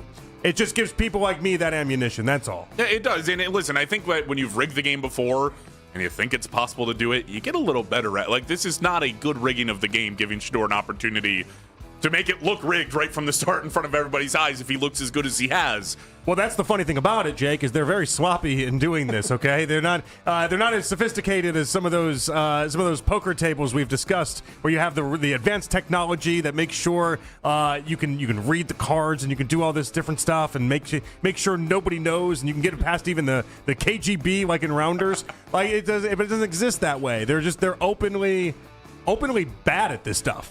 Again, as evidenced by what happened last year. And so, they're just openly awful at this. And so, it's going to be interesting to see how it plays out. But again, there's a lot of people, I'm sure, that are not pleased that someone like myself that is as anti-wanting to see Deshaun Watson play football. And I like Shedeur a lot. Shedeur's got a lot of stuff to prove still, and he's got a long way to go before I say you don't have to draft a quarterback in 2027. But I root for Shedeur, and I want him to have success. Got a long way to go. But those people don't love that I have this ammunition today. They don't love that Deshaun said this because it doesn't help their case, and it makes my case stronger. It definitely does. Speaking of Shedeur Sanders spoke with the media today. He got into how he views the competition against Deshaun to be the team's starting quarterback. I think the way how y'all look at things is different than how we look at things. We look at coming to practice every day being the best player we can be as an individual and as a good teammate. Y'all look at it as like a competition. It's like that's not really nothing I'm just focused on. I'm focused on developing as a player, like doing everything, getting as comfortable as I can in the offense and the scheme, and playing with that confidence I had. So I think that's all I'm really looking for and trying to improve every day, whether it's mentally, physically, emotionally, spiritually. Like, I'm just trying to be a better person every day. And wherever that falls into place, it'll fall into place. I expected this answer from Shedeur. He's always kind of taken the high road in all of these interviews that he's done. He has definitely tried to make it be known, and this is where he has not been shy about it. He is not going to let people put words in his mouth, and he's not going to let people make it seem like it's anything that it isn't in his mind. And so I thought he was very deliberate with that today. At a couple points, I actually thought he got a little jumpy on the media in trying to maybe accuse them of making up a storyline or doing something before he'd even finished the question. But I get it. I get if you're Shedeur Sanders, why you have this approach, and I also understand why you think somebody might twist your words, because as far as people are concerned, he's probably had more words twisted than anybody I've ever seen. He is very defensive when he gets to talk in front of the media. With good reason, I feel like, though. Yeah, I mean, there's definitely reason to it, but it feels like there's so many times of like, oh, you're trying to start something. Like, what do you mean by that? Sometimes he brings he's one out. of the few athletes that'll just point it out in real time. Yes. And I thought today when he tried to do that, I thought he was a little jumpy on it. I thought he was presumptive almost, and I think he realized that. That's why when the question got finished, he actually answered it. I think he realized he jumped the gun there. I think he's just always on the lookout. He's always alert to where's the gotcha that's trying to happen right now, and how am I not going to fall for the banana in the tailpipe? How am I not going to fall for the booby trap that you're setting up right now? And I think it's a smart approach. Kind of reminds me how I think I would do it if I were an athlete as well, where I know your games. I've been too well trained. I know your game. My dad is Deion Sanders, who, despite being a Hall of Fame player, is basically a Hall of Fame broadcaster as well. He's been teaching me what you guys are going to do for so many years. I'm not going to fall for that, and so I don't hate it. He's just been well trained. The one thing that I actually thought was really just not even odd, but I just disagreed with his answer. He's like, well, you guys view it as a competition. I literally had it written down as I was listening to it. I said, well, it is a competition. Like that is the reality, is you are competing. The Browns will say it themselves. This is a quarterback competition. You are going, like, to win the battle, you either have to play better than Deshaun or Deshaun has to play worse than you. Those are the two ways you win. That is a direct competition. So whether you want to view it that way or not, like, that's what's happening here. And he doesn't view it that way, but again, there is a part of me that I don't need you to be hostile. I don't need you to be cutthroat, but I do need you to realize that you are going head-to-head with Deshaun to get the starting job, and at least value it that way. You don't have to view it. Yeah, it's just the opposite of what we see with J.J. McCarthy and Kyler Murray in Minnesota. That's it's just obviously. All right, Browns GM Andrew Berry, interviewed by Peter Schrager on ESPN. He believes that the team is well positioned for both the future and the 2026 season. The ability to compete every season is sacred. You know, we owe that to the organization, we owe that to the players, we owe that to our fans. That doesn't mean that at times you don't have to make strategic decisions at the trade deadline or something along those lines, but we're always going to go into the fall and we don't want to put a ceiling, on a team. Like, you just don't know, how things are going to progress. I think the beauty of our sport is the parity and the fact that it's not like baseball, or maybe I would imagine a little bit hockey, where you have to have 5-year rebuilds to get a team back on track. Yeah. So I think the beauty of youth is, like, there is a level of, like, variance in the positive direction that makes you really excited going into the season. Also understanding that also there ends up being a little bit of a lower floor as well. So I like how we're positioned because we're really excited about the players that we have going in the fall, and we're looking forward to winning as many games as we can, but also knowing that we are, well stocked from, like, a resource standpoint as it pertains to the 27 through 29 drafts. So I've become, in more recent years, a little bit of the Andrew Berry defender. He could have been fired. It would have been well justified. But as you move forward in this thing, like, Andrew makes a lot of the moves that I think make sense. And I think that this team he's correct to say that it's set up well for the future. Obviously, you don't have anything until you have your quarterback. That's the part he really has to nail down, whether it be Shedeur, whether it be a quarterback in 2027. You got to get it right, and you don't have anything until you have it. But everything around the quarterback, we've talked about last year's class, hit it out of the park. This year's class, on paper, hit it out of the park. Miles trade looked really good. Like, he has done things that I agree with. Like, take it from a GM lens, as I try to do commonly. That's the way I try to view things. I agree with everything that Andrew has done to rebuild this team into the future. And they are well positioned, and people should be ready to embrace it. They should be excited about where this team's going right now. But he's shown value in a way that I feel like he didn't show previously. After the first 5 years here, you'd make an argument that the drafts aren't good. He didn't have a lot of picks now, but the drafts aren't good. And I guess, like, Amari Cooper trades were the best thing he could hang his hat on. He just didn't have enough to really be like, this is what I do. And now he's got, like, 6 different things where you're like, oh, great drafter. He was able to fleece the Jaguars, it seems like, twice. Like, there's just so many different areas where you can point to and say, if I was defending him in a court of law, this is what I would use. Where after 5 years, we had nothing. And so the conversation has changed. He's changed the conversation, and that's a job well done by him. All right, let's go to Browns analyst Nathan Zagura joined the morning show today. He broke down what he's seen so far from the Browns and their weapons on offense. I'm just encouraged by the offense in general. I'm not necessarily tying it to the quarterback position. And again, the speed, the juice, what I would call the element of danger, and even talk to some guys on our defense, they think it's like night and day in terms of what we have overall in that wide receiver room with the addition of Boston and Concepcion, and the fact that Isaiah Bond, who averaged over 18 yards a catch last year, is kind of really starting to hit his stride. It feels like in his second year, I talked to him, he added 15 pounds of muscle. He is still running by everybody. He's worked on his catching in terms of he likes to jump a lot when he caught the ball. He's worked on that. He looks really good. Judy looks good. This is an offense that has some playmakers now. A lot to be excited about on the offensive side of the ball with the wide receivers as well.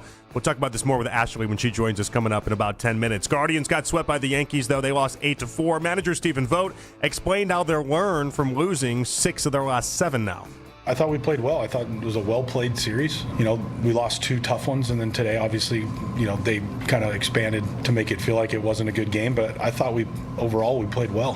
We're right in there. It's been a tough stretch. It's been a tough 9-day stretch. We've had a lot of close losses that could have gone either way, but we're going to learn from it. So this is a really good experience for us, and we're going to enjoy the off day and get ready to go on Friday. JP, this is the part where I understand the approach from Vogt. It clearly works after last year, but it's the part that angers me a little bit. You can't look at a series where you've lost 6 of your last 7 games, and you sit here and you go, I think we've played well down the stretch. It's been rough.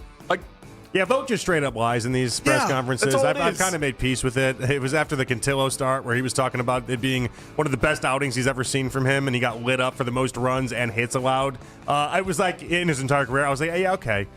All right, Vogt, that's fine. Give me something. You can say, today was, aside from the fact that they just got hit around the park, the entire start of this game was a bunch of people falling on their rear ends and making errors. They had 2 errors in, the second inning. It was bad baseball. It was bad baseball. The offense needs to be better, no question about that. You can't have a day where Messick wasn't even that bad. It just was what we've become to accustomed with him, and you just had no chance because offensively they just don't have it right now. And now you look up and you're tied with the White Sox for the AL Central lead. That's a pretty big fall from where we were just a week ago, and that is the lead. We'll get back to the Brownies. Ashley Bastock, she asked the question about Deshaun Watson to Deshaun. We'll find out what her takeaway was, whether or not she feels like he was guaranteed anything or not, based off of the conversation she had today with the quarterback. That and more to come. It's Afternoon Drive right here in The Fan. It's time to feel the power, and I think Ram Truck can help you do it.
8:30. You can now find 92.3 The Fan on YouTube. Subscribe to our YouTube channel and get the best content from our shows each and every weekday. That's 92.3 The Fan on YouTube. Headline sports news every 20 minutes here on 92.3 The Fan from the University Hospital Sports Desk. I'm Michael Markoch. In your weeknight with the best segments of the day. The Fan Rewind. Weeknights at 11.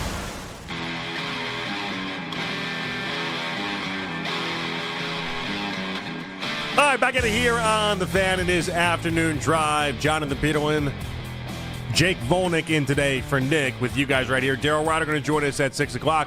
We're yet to go out to the Wise Heart Right, We Make It Right, Call Kyle Wright hotline, so no time like the present. Usually she joins us at 3:20. Today, because of the interviews and everything going on, she joins us at 5:20 right now. It is Ashley Bastock, Cleveland.com, joining us here on The Fan. Hello, Ashley. Hey, guys. How's it going? It's good. We'll ask you about Taylor and that big news coming up in a little bit, okay? I'm a little devastated. I imagine you are as well. We'll get to that. But you were the one that asked Deshaun Watson what I believe to be the most important answer from today. You asked him the question that started this whole thing about basically whether or not he feels like he's going to play again. He said he had no doubt he'd play again, and why, and he got that from internal conversations. What was your read on that answer from Deshaun? Yeah, I mean, I thought it was really interesting to hear that because, at that point we had already asked him, did he feel like there was ever any doubt if he was going to play football again, period, after he ruptured his Achilles the second time.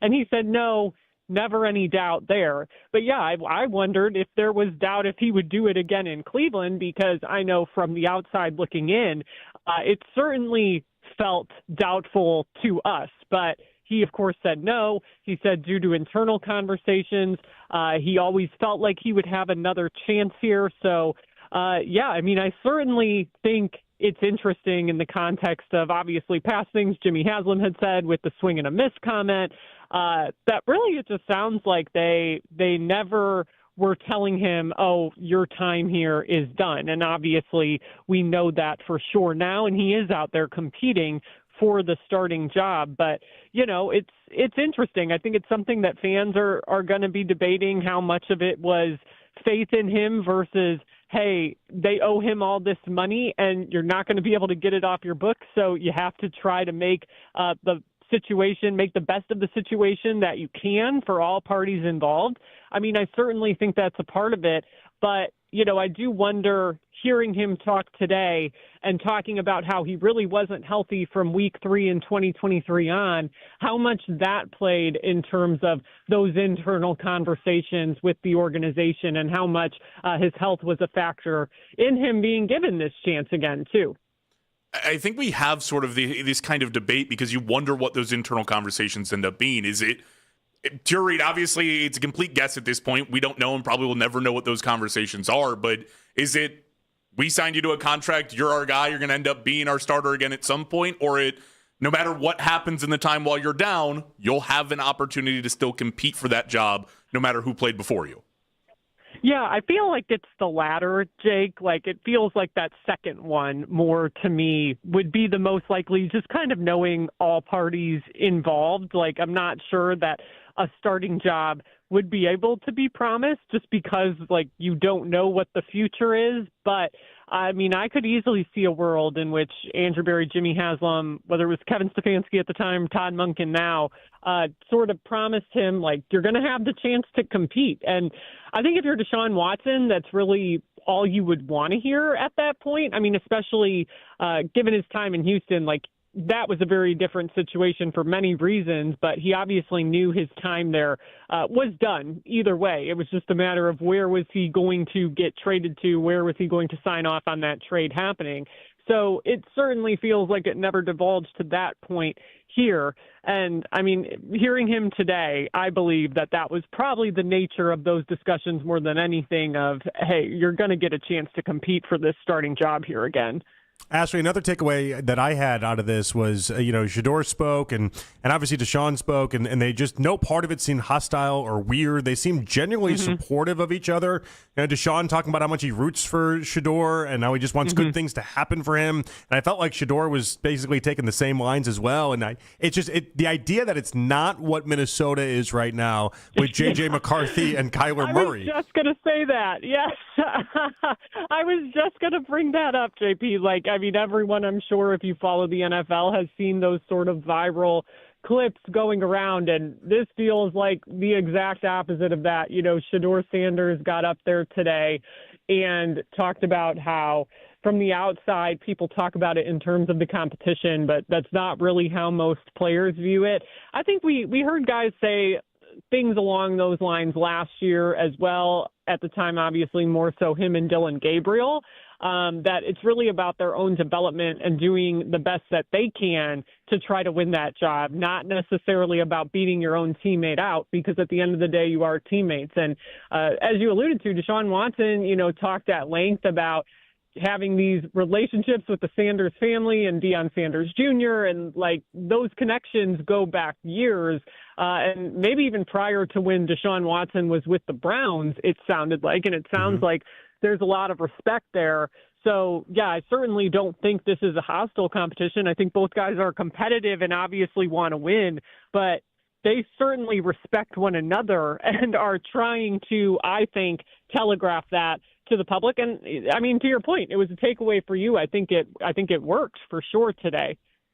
If we just look at Deshaun as a whole, the way he answered questions today, I thought was a much more positive mindset than he had been in previously. And he talked about the swing and a miss comments as well as the booing, and say that, it might have bothered him initially, but he's moved past it. Did you in person get that same feeling that Deshaun is in a better mindset than maybe he was in previously here? I did. Quite honestly, we're not that far removed from it, but I do think this was maybe the best press conference he's had here, especially in terms of his demeanor. Now, I think a big part of that is because all of the off-the-field allegations and lawsuits that he was dealing with are no more. So for the first time in forever since he's been here, we're not asking or needing to ask him questions about that off-the-field stuff and how the impact of that is going to be and what his role in that stuff was. So I definitely believe him when he says he's in a different mindset. I think sometimes with guys like that, whether it's that stuff or injuries, you can just get the sense when they are in front of you and speaking. And I think there's a different confidence to him, which I find interesting as, we're heading into this 4 to 6 week down period here where it sounds like, for all intents and purposes, we are not going to have an answer on who this team's starting quarterback is. But I don't think Deshaun seems fazed by that, and I didn't think, Shedeur seemed fazed by that prospect either. Give me your own assessment of how you feel like Deshaun has looked in the past couple open practices, the ones we've seen obviously on Tuesday and then today as well. Yeah, Tuesday was tough, and I believe for him it was tough in particular because, as we know, Shedeur Sanders took all of those first-team reps. That was really the first time we saw Shedeur do that, and we did see it flip today. I think they continued to do some flipping and around with the O-line a little bit and mixing and matching, which Todd Monken said yesterday they were going to do. But for the most part, it was all Deshaun Watson today with the ones. I think not necessarily many standout plays today. I can think of a pass he made to Peterlin Green, who just max vertical jumped up there and got it. I think he's having a nice spring. But there wasn't that necessarily sort of downfield explosive stuff that I think we saw from him earlier in the spring. Now, what the reasons are for that today, I don't know. It was obviously very, very, very hot outside. I believe practice got cut a little bit short today as well. So I don't know if that played much of an impact. But I do think you have watched this competition, having watched it going back through last month. It's just obvious to me that it's a lot closer than maybe it was initially and maybe what we were seeing initially. So I think we got to see him with the ones today. Kind of hard for me to pick a standout sitting here right now. But again, very hot out there today. So I'm kind of covering myself there with that one too. You said Peterlin Green. Was it just a misspeak or is he receiving passes? Wait, I'm sorry. I'm missing.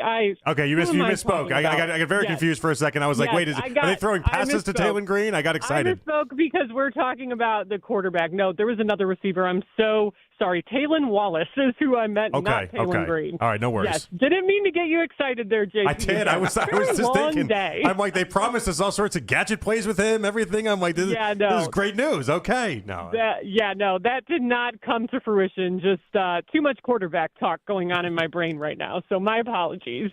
Understandable. The Ronnie Hickman interception, though, the one that was, that's the negative highlight of the day for sure. I mean, Ashley, I don't know how you make that bad of a throw.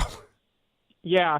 I mean, it's tough when you see those turnovers like that, especially in the sense of, hey, we know what these practices are, and you're not getting hit, you're not in pads, so you never want to see any turnovers. Now, mistakes are going to happen, but I think they're concerning when you're a veteran and they're happening and you're throwing that kind of ball that is getting picked off. And I'll say on top of not getting hit, really, you're still missing your better secondary defenders. You know, Denzel Ward wasn't out there in team period today. No Grant Delpit practicing. So these guys are kind of, to some extent, getting a little bit of a break in that regard. That certainly was the negative highlight of the day for me if I had to pick one there. Ashley, the read that I'm getting on it, and you can correct me if I'm wrong, is that Shedeur probably had a better day yesterday than Deshaun had today. How many more of those do we see before we start to talk about a conversation of maybe Shedeur being in the lead in this competition? You know, I do think, obviously, at this point, it's going to go into training camp. I think, really, I wouldn't be surprised at this point if it takes going through those joint practices with the Buffalo Bills. I don't know if that's going to be the case, but I would be shocked if Todd Monken changes his tune and we know anything by tomorrow. I think Shedeur Sanders would have to keep stacking these good days through the early part of training camp for sure, prior to that first preseason game, before we get any kind of announcement. But, I mean, I would be shocked still if it's before that first preseason game. And, I mean, I would just kind of eye those joint practices whenever those are scheduled for as really a potential time for a starter to be named at this point. That would just be my guess.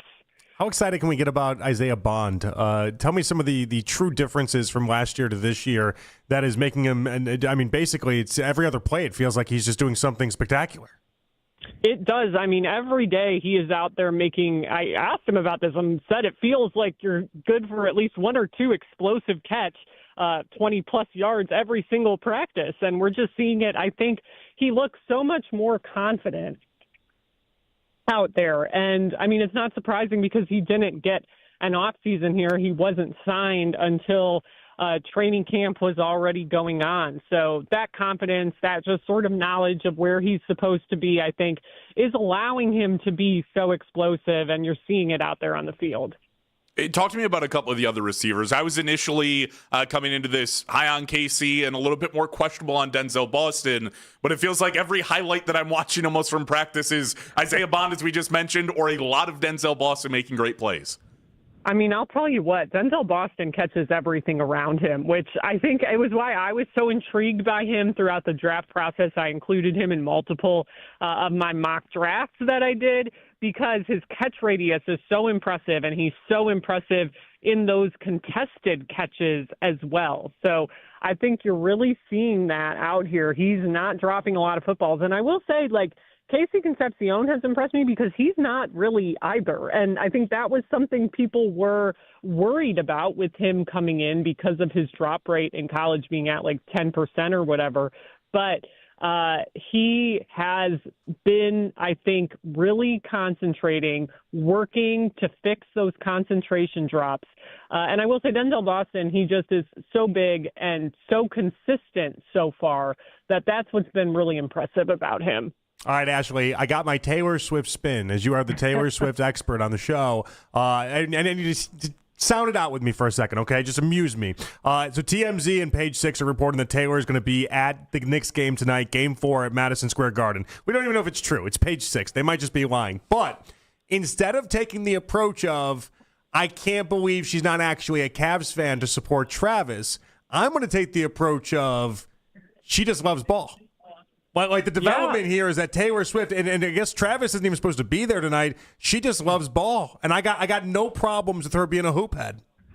No, I have no problems with her wanting to go to the Knicks game. These finals have been so entertaining. And, Travis Kelce did say he would be probably supporting the Knicks the rest of the way after they bested the Cavs. I see that mentality. I know some people want nothing to do with the team that beats their team.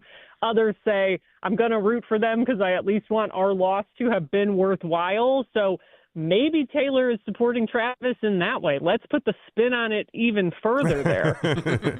Girls' night out at Madison Square Garden. Why not? It sounds like a fun time. All right, Ashley, we appreciate you as always. Great insight. We'll catch up with you later. Thanks, Ashley. All right. Thanks, guys. All right, good stuff right there. Ashley Bastock on the Wise Heart Right, We Make It Right, Call Kyle Wright hotline. Andrew Barry spoke earlier today to Peter Schrager, had us wondering, should fans feel better about the Browns' future? You'll hear what the GM had to say next right here on The Fan.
ZipRecruiter finds you the needle in the haystack. See why 4 out of 5 employers who post a job on ZipRecruiter get a quality candidate within the first day.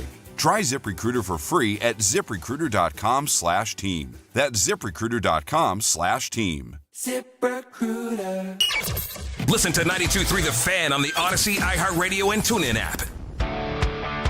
Deshaun Watson, talked at length about having these relationships with the Sanders family and Deion Sanders Jr. and those connections go back years, and maybe even prior to when Deshaun Watson was with the Browns, it sounded like, and it sounds like there's a lot of respect there. So yeah, I certainly don't think this is a hostile competition. I think both guys are competitive and obviously want to win, but they certainly respect one another and are trying to, I think, telegraph that to the public. And I mean, to your point, it was a takeaway for you. I think it worked for sure today. That was Ashley Bastock on Deshaun Watson and Shedeur Sanders speaking to the media today. Jake, I think if the stuff in Minnesota right now wasn't going on between Kyler Murray and J.J. McCarthy, maybe it wouldn't be as much of a, wow, they really seem like they like each other. It probably wouldn't if we're being truthful about it 100%, but it did strike an interesting chord, that idea that in what is supposed to be this heavily battled competition, Deshaun did not seem bothered at all if Shedeur wins the job, and in fact was saying how much he roots for Shedeur Sanders to have success. And when it comes to Shedeur, it's just not Shedeur's mentality at all to come out and say anything other than I'll let the chips fall where they may. I think it's so fun because I think if you're a member of the Browns, this is exactly what you want. I mean, if any fan was any organizationally tied to the Browns, this is what you want to hear. Exactly what you want to have happen. It's still a competition, but you're trying to get the best out of both players. But typically as a fan stance, you're like, I want entertainment. I would like a little bit of drama. It'd be more fun if the guys actually hated each other. Yeah. Give me that. I don't think anybody's denying Minnesota is interesting. I'm a little bought in, even though I think Kyler's going to run away with the job, but I'm bought into the fact that they don't like each other. If they were like, oh, I mean, JJ's a great guy, everything's cool, and JJ's like, yeah, Kyler's the best. It's like, oh, okay, Kyler's going to win. That story's done. What's interesting about it, and Ashley even references the Dillon Gabriel, Shedeur Sanders relationship from last year, where they just kind of act like they're on their own timeline and they act like their own development is the only thing that matters. I think it's an incredibly healthy approach, by the way. I need to reinforce that because they're not, they don't feel like they're competing against each other. They're just competing against themselves. And if they get to the spot where they need to get to, then they'll have the job they want because. And that's maybe where it's a little naive. It's like there's only 32 of these jobs. And in Shedeur's instance, if Shedeur doesn't win the job and Deshaun goes all 17 games, I hate to break it to you, Shedeur, but that's not what you want if you want to be a starting quarterback, because I don't know how many other opportunities you'd get. 2027, Browns are taking a quarterback in the first round more likely than not, or it'd be Deshaun Watson continuing on. Either way, that's not Shedeur starting, and then there's not many other teams that are going to line up to go ahead and give him a gig. No, I mean, you maybe a backup gig, and then you just, at that point, and now you'd be doing the Geno Smith. You'd be waiting 7 years to then have another opportunity. That's a long time. And I know Shedeur feels like the cards will fall where they have to, and it'll all work out because everything in his life so far has worked out. It's very optimistic of him, but that reality isn't true in the NFL based off of what we've seen before. The Shedeur Dillon Gabriel back and forth it's really interesting because they took that approach last year. I might have bought it from Shedeur. I didn't think I bought it from Dillon Gabriel as the year went on. I don't either, by the way. Yeah. Dillon Gabriel not doing the wrist up in that team photo that they all kind of did with the rookies and everything like that. I agree with you. I think Dillon Gabriel had that cutthroat mentality. And this is what makes this convo so interesting to someone like myself, where I feel like as people, we are instinctively of the belief of I need to be better than this person. If it's a competition, I'm going to beat this person, and I need to not only beat them, I need to basically stomp on their necks in the process of it. And the idea that Shedeur and Deshaun just don't have that for this very interesting battle it's a different approach. It's different. Again, I mean, the way that I would be viewing this, and I think I'd be more the cutthroat human being in this conversation. I don't know if you would or wouldn't. I don't have that in me. I don't. I'm not cutthroat. I'm not. That's not. I know it's going to surprise people because in this business, it feels like everybody's cutthroat. There's an argument I could make if I was more cutthroat, maybe different things would have happened in this business for me. I'm not sure. I don't have that bone in my body. I know that. And you want to know how I know that? I give you a great example. You guys all know I've been in the station for 10 years. When I first went for the job that ended up going to Nick, that job to replace Adam, I went for that job. You guys heard me audition and go for that job, and you heard me not get that job, okay? And you want to know what my reaction was? I'm happy for my friend. And there's people listening right now that think to themselves, that's hogwash. It's a job you desperately wanted. All these other things. I thought I'm happy for my friend. Like, he worked his butt off. He went to a different market to get the experience he needed. He did everything you're supposed to do. And I told her that I will never forget. I was on a putting green talking to Nick before he got that job, like a week and a half before. And at the time, he wasn't sure if he was going to get it or not. And we just didn't know because the whole process was a little murky. We just didn't know. I remember telling him, if you get this job, nothing but smiles out of me because you did it the right way. And I appreciated the fact that he was doing it the right way. And he went through the steps you're supposed to take. Would I have gotten mad if I felt like it went to somebody that was cheating the process? Yeah, probably. That's where I think I'd get mad. But I know this about me. Because of that experience, I know this. I don't have that bone in my body. And I feel like for Shedeur, he doesn't have that either. And that's just maybe that's where the part I relate to Shedeur on this is like you just feel like you put your head down, you do the work, and things will take care of itself. And that's the mentality that you got to have. But it's not the mentality that a lot of these guys do have. It's so interesting because especially when you talk about quarterback, like you're trying to compete to be a starting defensive end. All right, well, there's a couple of those on a team or a linebacker. It's like even if you're an outside linebacker, there's a couple of those spots. As a quarterback, there are 32 jobs in the NFL. Mm-hmm. Every single guy that walks in that building, it's the Joe Flacco mentality. That guy's here to take my job. Like, as soon as he wins, I don't have a career. Like, maybe a backup quarterback, but guess what? My salary takes more than a halfway pay cut. I am now being viewed as a guy who has to show up to work every day. And, part of the prep that we do is to sit here and be on air and deliver. Like, would you want to do the prep every single day if you weren't there to actually do the show? I'm sure it would take some of the love out of doing the prep work for it. So you walk away from it like, that's what a backup quarterback does. They prepare every single day as if they're going to be the guy throwing the ball or sit in this chair and scream into a microphone, and then they don't do it. Like, I don't know how you're not cutthroat in that situation as a quarterback, just knowing, like, again, if I'm Deshaun, Shedeur is here to take my job and very potentially my last chance at a starting job in the NFL. I don't know how that's just laissez-faire. I hope the best for him. I think he's got a relationship with the Sanders family. And in Shedeur's case, I think he looks at it in a very similar way that I did in that situation that I described. It's like, all right, if I don't get it, it's because I didn't do enough. That's on me. What do I do to make sure the next time that happens, I don't have that same outcome? And it's like, even if I know I've done as much as I possibly can, there's obviously something that I'm still not doing right. How do I fix that and make it right the next time? And I fixed it, and I made it right the next time for myself. You know what I mean? Yeah. But like part of that process is it's not getting mad at other people. It's not getting mad at somebody that did it the right way and went through and had the experiences they did and did it right. Now, you can make an argument maybe Shedeur doesn't think Deshaun's done it the right way. And it, like almost a cut to the front of the line because you got $230 million in guaranteed money. And I'm being honest about it. It pissed me off if I was Shedeur, if I felt that was true.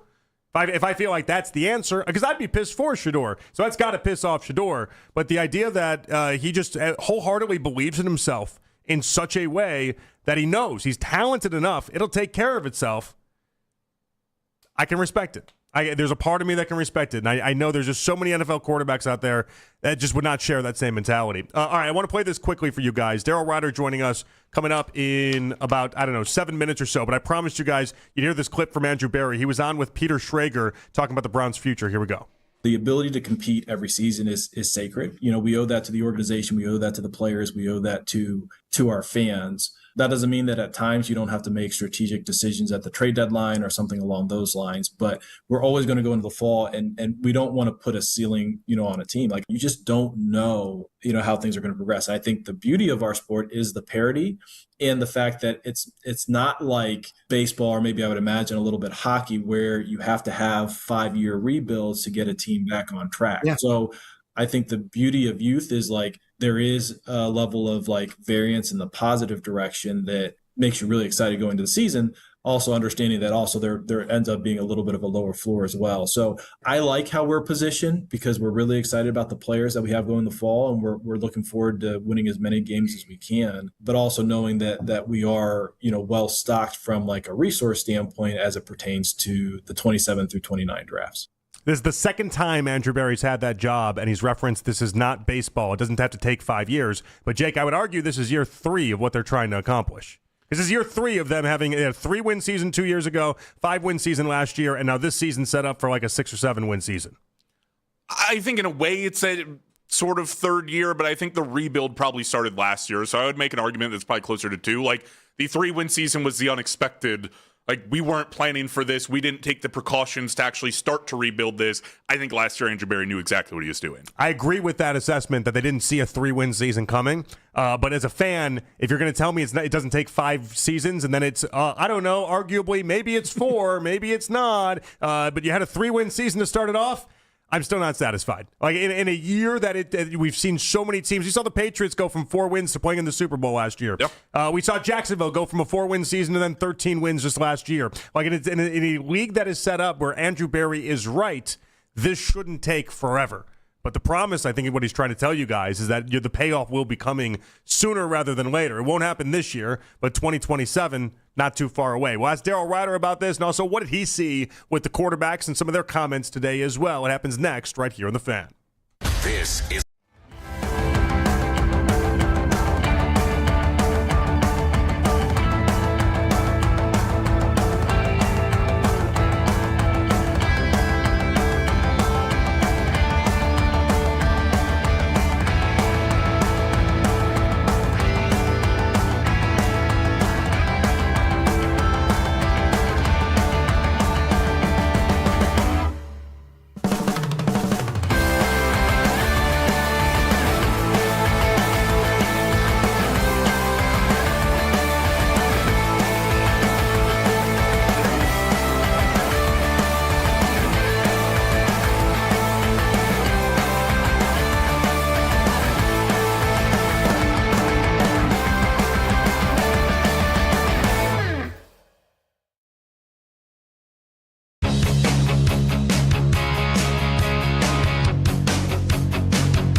from earlier today, get over to 923thefan.com or favorite the Fan on the Odyssey app for all of today's headline segments. Headline sports news every 20 minutes here on 92.3 The Fan. From the University Hospital Sports Desk, I'm Michael Marcotte. There's only one place to hear breaking Browns news. This is the radio home of the Cleveland Browns, 92.3 The Fan. It's the 6 o'clock hour. Someone step on a duck? On Afternoon Drive. As always, you can listen to this show and all of our local shows on The Fan on Apple Podcasts, Spotify, or wherever you get your podcasts. All right, back at it here on The Fan. It is Afternoon Drive. It's Jonathan Peterlin and Jake Volnick here with you guys. 20 minutes, we'll talk NBA Finals, okay? We have not talked anything really outside of the Browns all day long. Has it been? No, we did a Guardian segment. We did some Guardians. We talked about the casino a little bit. Uno versus poker happened. Yeah, there was a couple of things. Yeah, but it's been a predominantly large Brown show, as it should be. It's June 10th, and things are happening in Berea, so we should be doing that. For more on that, let's go out to the Wise Heart Right, We Make It Right, Call Kyle Wright hotline. His name is Daryl Ryder. He's our Browns insider. He's brought to you by Shopman Jewelers, Cleveland's premier jewelry store. Daryl, how are we doing today? I am a little extra crispy and steamy right now. Oh, really? Did you get sunburned out there? I don't know about sunburn, but yeah, we're a little hot right now. Oh, and the hair is that's a sight to behold. If anyone wants to see what a disaster that is, head on over to our YouTube channel and check out the daily recap I did with Coach Riz from today's practice. I should have wore a hat. Man, I got sunburned from over the weekend, and not only did I don't look that much like a tomato, but I got sunburned so bad that it started to itch like crazy.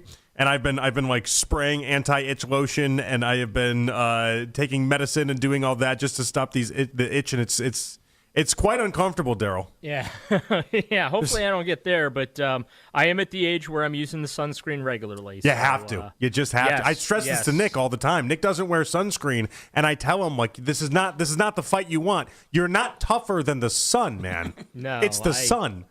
Yeah, I've reached the age where sunscreen is definitely mandatory, or else I start landing planes with my nose. All right, Daryl, we're going to get into what you thought about Shedeur and Deshaun on the field. Off the field, though, is where I want to start with you guys and some of the commentary that was made today.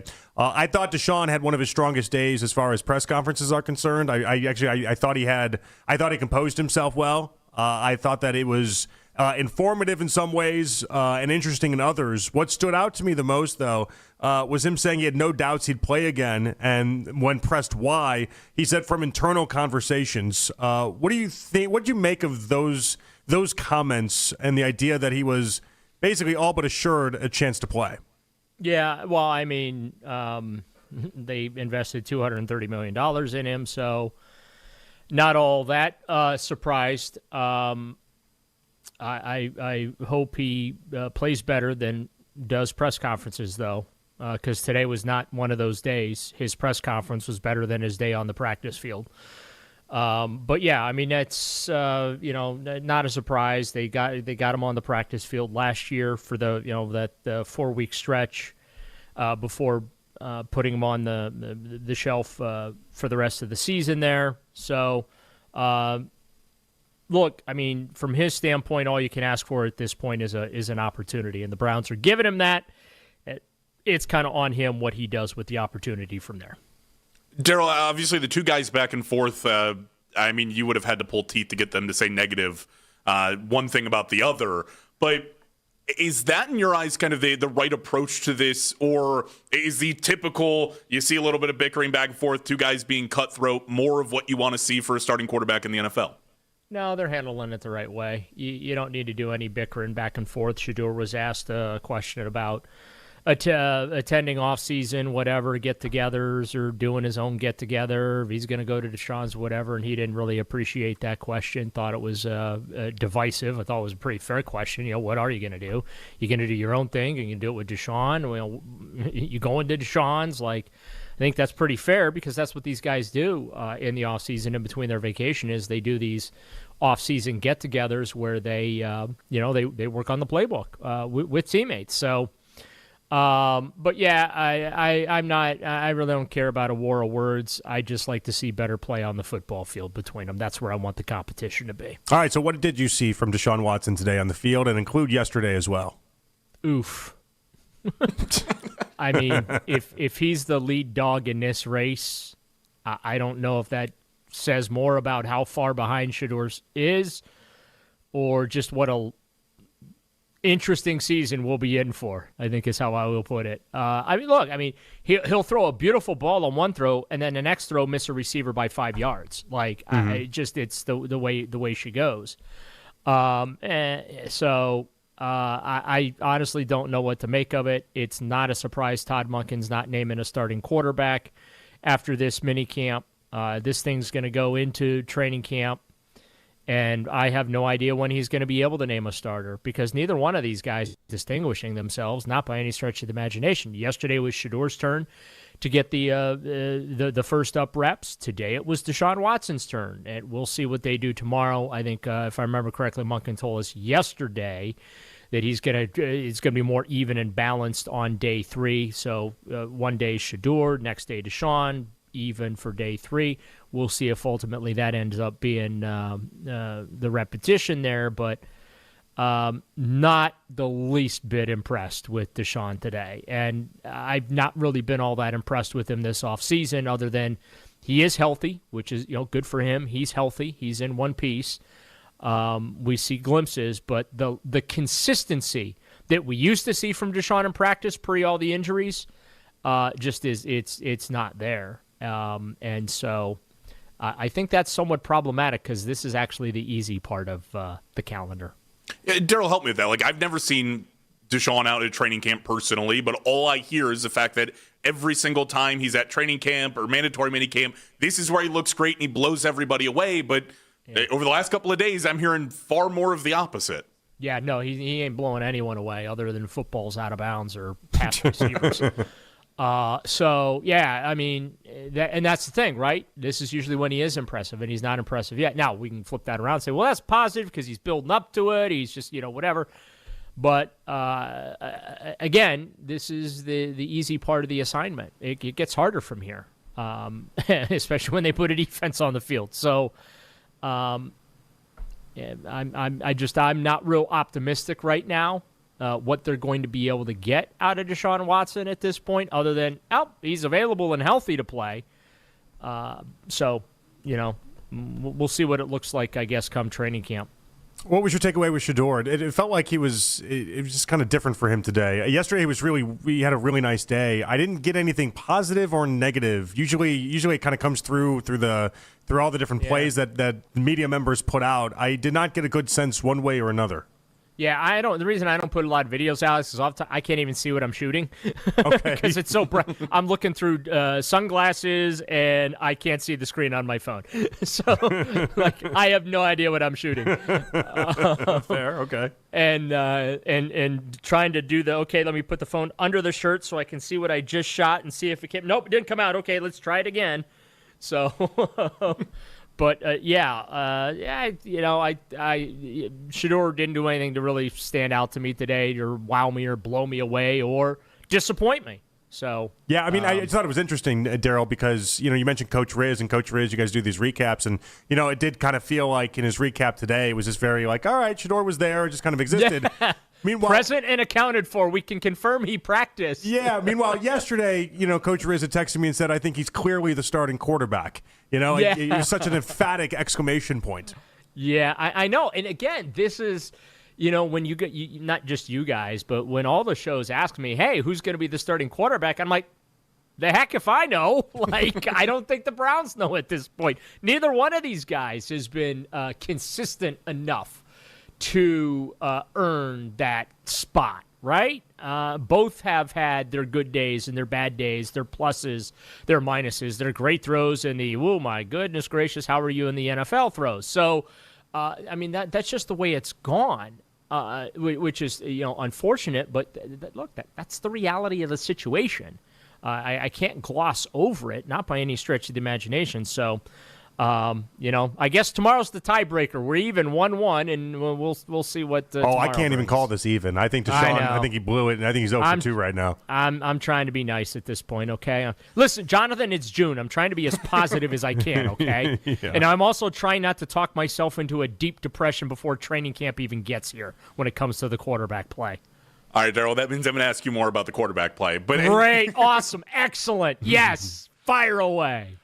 So obviously Todd had mentioned earlier this week, he kind of goes back and forth between what quarterbacks in the lead on any given day. Is it too early right now to say what we've seen out of Shedeur Sanders, that he would not be named the starter, but in the competition currently in the lead? No. These guys are, in my view, these guys are tied for awful. They're tied what for happened to the positive? I thought it was June 10th. You want to be positive. Yeah, they're tied for consistently awful. Inconsistent. Okay, here's the bright spot: the receivers do look better. Denzel Boston has a tremendous catch radius and catches everything thrown in his general direction. That's nice. I can't get on board with this quarterback stuff right now. I really maybe after 6 weeks off from being away from this, maybe my attitude will change. But right now, in fact, after I need 6 weeks away from that. Okay, we need 6 weeks away from watching that. I mean, Todd Monken. I'll say this. He gets after these guys. I mean. Doesn't have a voice right now. Well, I know. That's how much he had to get out. Now do you understand what type of a day it was out there? Todd Monken blew a vocal cord today, okay? He's always like one yell away from blowing a vocal cord. Oh, he's always right on the edge. This is going to be a horrible impression. He's got the Coach Luke going. With the strange voice, the Coach Luke. That's what he's got going. He's got the John Lucas voice rolling. Mac rightly gave a look of, I don't know what's happening right now. I don't know. Neither do I. I think I just blew a vocal cord trying to do that. I didn't think it was bad. I didn't think it was great. But I didn't think it was bad, Daryl. Hey, you know what? Just like the quarterbacks. Not bad, not great either. So if you notice, because in the past we've talked about Monken, and I don't know that I'd call you a skeptic. I don't want to go that far with it. I was a skeptic when they hired him. That's fair to say. Well, so it seems like, has your tune changed at all based off of watching the practices and seeing how these things have gone? I like the way he's handled everything. I don't know how successful he's going to be, but I certainly have an understanding of how he's handling things on the field. I like it. I like the fact that he's not afraid to tear into players right in front of us. And stop plays when things aren't being done correctly. He's holding guys accountable during practice and not waiting, I guess, to the film room to do that. So yeah, I'm a little more positive about the Monken experience that we may or may not be having. But look, he's going to be a victim of the quarterbacks, or he's going to be the beneficiary of the quarterbacks, right? He'll keep his job as long as he wins games and as long as the quarterbacks perform. But I do have to give him his credit. Yeah, I'll admit I was a skeptic. Yeah, of course. But I certainly understand what he's trying to accomplish in practice, and I certainly understand the level of accountability he's trying to bring to the practice field as well. And I got to be honest with you, it's almost refreshing to see in some respects. All right, Daryl, last one. Who has impressed you the most in the past couple of days or stood out the most to you, and something you've noticed where you're like, all right, this feels like it's real, and this is different than what I initially expected? Isaiah Bond and Denzel Boston, both. They both have impressed me. Isaiah looks like a guy who actually had a chance to have an off season and put a little weight on, good weight, work on his game a little bit. It's vastly improved, no question about it. And as I said earlier, Denzel Boston, he just catches anything thrown in the same area code of him, which the Browns desperately need. He's got a big frame as well. So those are my two favorite players that I have watched during the offseason in the last couple of days. All right, Daryl. Fantastic insight. We appreciate you. We'll catch up with you later. Thanks, Daryl. I'm sorry. Was I supposed to mention a quarterback when you asked that question? No, that was perfect. Okay. Exactly what we're looking for. Right. Thank you, Daryl. You bet, guys. Have a good one. Daryl Ryder, brought to you by Chapman Jewelers, Cleveland's premier jewelry store. We'll react quickly to what he had to say there, but also is tonight the series in the NBA. That and more to come. It's Afternoon Drive right here on The Fan.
ethos.com/radio. That's ethos.com/radio. Paid spokesperson. Time spent on application may vary. Online health questions required. Your mornings are about to change with 92.3 The Fan. We're going local at 5 a.m. It's The Fan Warm-Up Show with Jeff Thomas. All the latest from the night before in Cleveland sports and getting your day started even earlier. We are Sports Radio 92.3 The Fan. In case we missed it, coming up in about 15 minutes, it is Afternoon Drive. Jake Volnick in for Nick today, alongside myself, Jonathan Peterlin. All right, you had an interesting observation after now we've talked to Ashley Bastock at 5:20. We've talked to Daryl Ryder at 6. Daryl laying the hammer down on Deshaun Watson today. But you had an interesting observation. Yeah, I've asked this question throughout the week. And I mean, yesterday, a little bit even before, as we saw good days from Shedeur before, and it was like, okay, Todd said he's flipping back and forth on a day-to-day basis, who he thinks is in the lead, who he likes better. Would you say right now that Shedeur is in the lead? And I haven't gotten, let alone an answer of yes, that Shedeur is in the lead after he's probably outperformed Deshaun 2 days in a row, but I can't even get a no. Like, everybody just, I like, Daryl was just on, told us, like, nobody's in the lead. They both stink. And then Ashley, I mean, I don't want to say avoided the question, but Ashley talked about naming a starting quarterback, when that's going to happen. But I have not gotten a definitive answer if you think that Shedeur has just pulled ahead a little bit past Deshaun. Yeah, and I think it's impossible for someone like me or you to answer this question because we're not there every day. We get clips on the internet. Now what we do is we try to read the room and we try to read the temperature of things, and the temperature and just reading how Monken has spoke about it and reading how some of the players have spoken about it. Like, it feels to me like Shedeur is ahead. It doesn't feel like Shedeur is significantly ahead. It also doesn't feel like this race is 100% closed. It just feels like in the past week and a half or so, Shedeur has found his way to the top spot. Why that's hard, I feel like for some of the beat reporters and the people that are there, they still don't know if they're playing a rigged game. This is something we talked about all day long, right? But I feel like because of what happened last year, they just can't confidently say, and this is Deshaun, again, hinting at what he did today with the idea that internally they've told him things. Like, I wonder if he thinks, I wonder if the beat reporters think this might be Fugazi. There might be something happening here that's out of their control. And so they don't want to go ahead and say Shedeur's got the commanding lead because they don't know if this thing is on the up and up. And I myself still don't know if it's on the up and up. I think it is. This is where I gave the Browns credit yesterday. I think it is because, as I've told you all day long, you wouldn't give first-team reps and split them up this way if you were trying to rig it one way or another. But we don't know for certain because with the Browns, as of right now, nothing can be for certain. Yeah, I mean, I view it as and again, I like Was that a good enough answer? Was that fine? Yeah, it's fine. But like you said, I think we're both probably in the camp that Shedeur's in the lead because I view it like a tightly contested boxing match. All right, if you were on this show, we had you on as a guest, and I said, Jake, who do you think is the starting quarterback if the game was played tomorrow? It'd be Shedeur Sanders. Okay. He is slightly ahead. Again, I don't think the race is by any means over. We have training camp to go. They're not naming a quarterback at the end of this. By the end of tomorrow, nobody's going to know who the Browns are starting week 1. But again, like a tightly contested boxing match. I might get at the end of round 2 and go, oh, fighter A is winning. By the end of round 4, it might be fighter B. And by the thing this goes on, it probably passes back and forth a couple of times. Why can't it just be the end of round 4 right now and Shedeur's ahead? Yeah, I just feel like they're worried. The beat reporters are worried. Too many people would read too much into it. I get it. And then we'd spend 6 weeks being like, but you said Shedeur was in the lead, and now all of a sudden Deshaun. Because so many things can happen by the time we get to training camp. I tend to think that Deshaun Watson's not going to do any good. I've been pretty adamant about that. I don't see a world that exists where Deshaun Watson does look good. I can't find it, guys. I can't. But there's enough people that want to leave that door open. I'm upset you didn't get a good enough answer from people today. I mean, I was just looking for a yes or a no. That's all. Like, did Shedeur do enough to take the lead in the competition? If the answer is yes, okay. I told you, Coach Riz. Coach Riz said he looked like the starter yesterday. The problem with that is when you read Coach Riz's stuff today and what he was sending me all day long, it kind of felt like, so yesterday was his big day with the ones, and that mattered. And then today was Deshaun's big day with the ones. But then because Shedeur was with the twos, and that final stretch they had in practice today was kind of like a walkthrough, it just kind of felt like Shedeur just kind of existed. He didn't get a chance to showcase anything. He just kind of did a lot of checkdowns, didn't really do anything, and maybe that's part of the plan. Don't screw it up right now. I'm not sure, but it didn't seem like he had much of an opportunity to even do much. No, and I mean, listen, I when I get these things from Coach, I usually ask a couple of follow-up questions because his notes on Deshaun today were actually more positive than I think we've gotten so far in the media. Agreed with that, by the way. And I asked him, who do you think had the better day? Was it Shedeur yesterday or Sean today? And he just texted me back, Shedeur yesterday, just more impactful. So, I mean, of mini camp, Shedeur is leading the way. I got it out of Coach Reyes. Didn't take much. It's just a simple question. He told me, like, at least of these 2 days, Shedeur has looked better. Real straight shooter, that Coach Reyes. That's why we like him. All right, let me ask you. I saw some of the numbers already come out for Game 3. I think 23 million people watched Game 3 of the NBA Finals. That's a massive number for those that don't do the numbers game and the ratings attached to all this. I'm heavily invested in this series, but tonight is the series.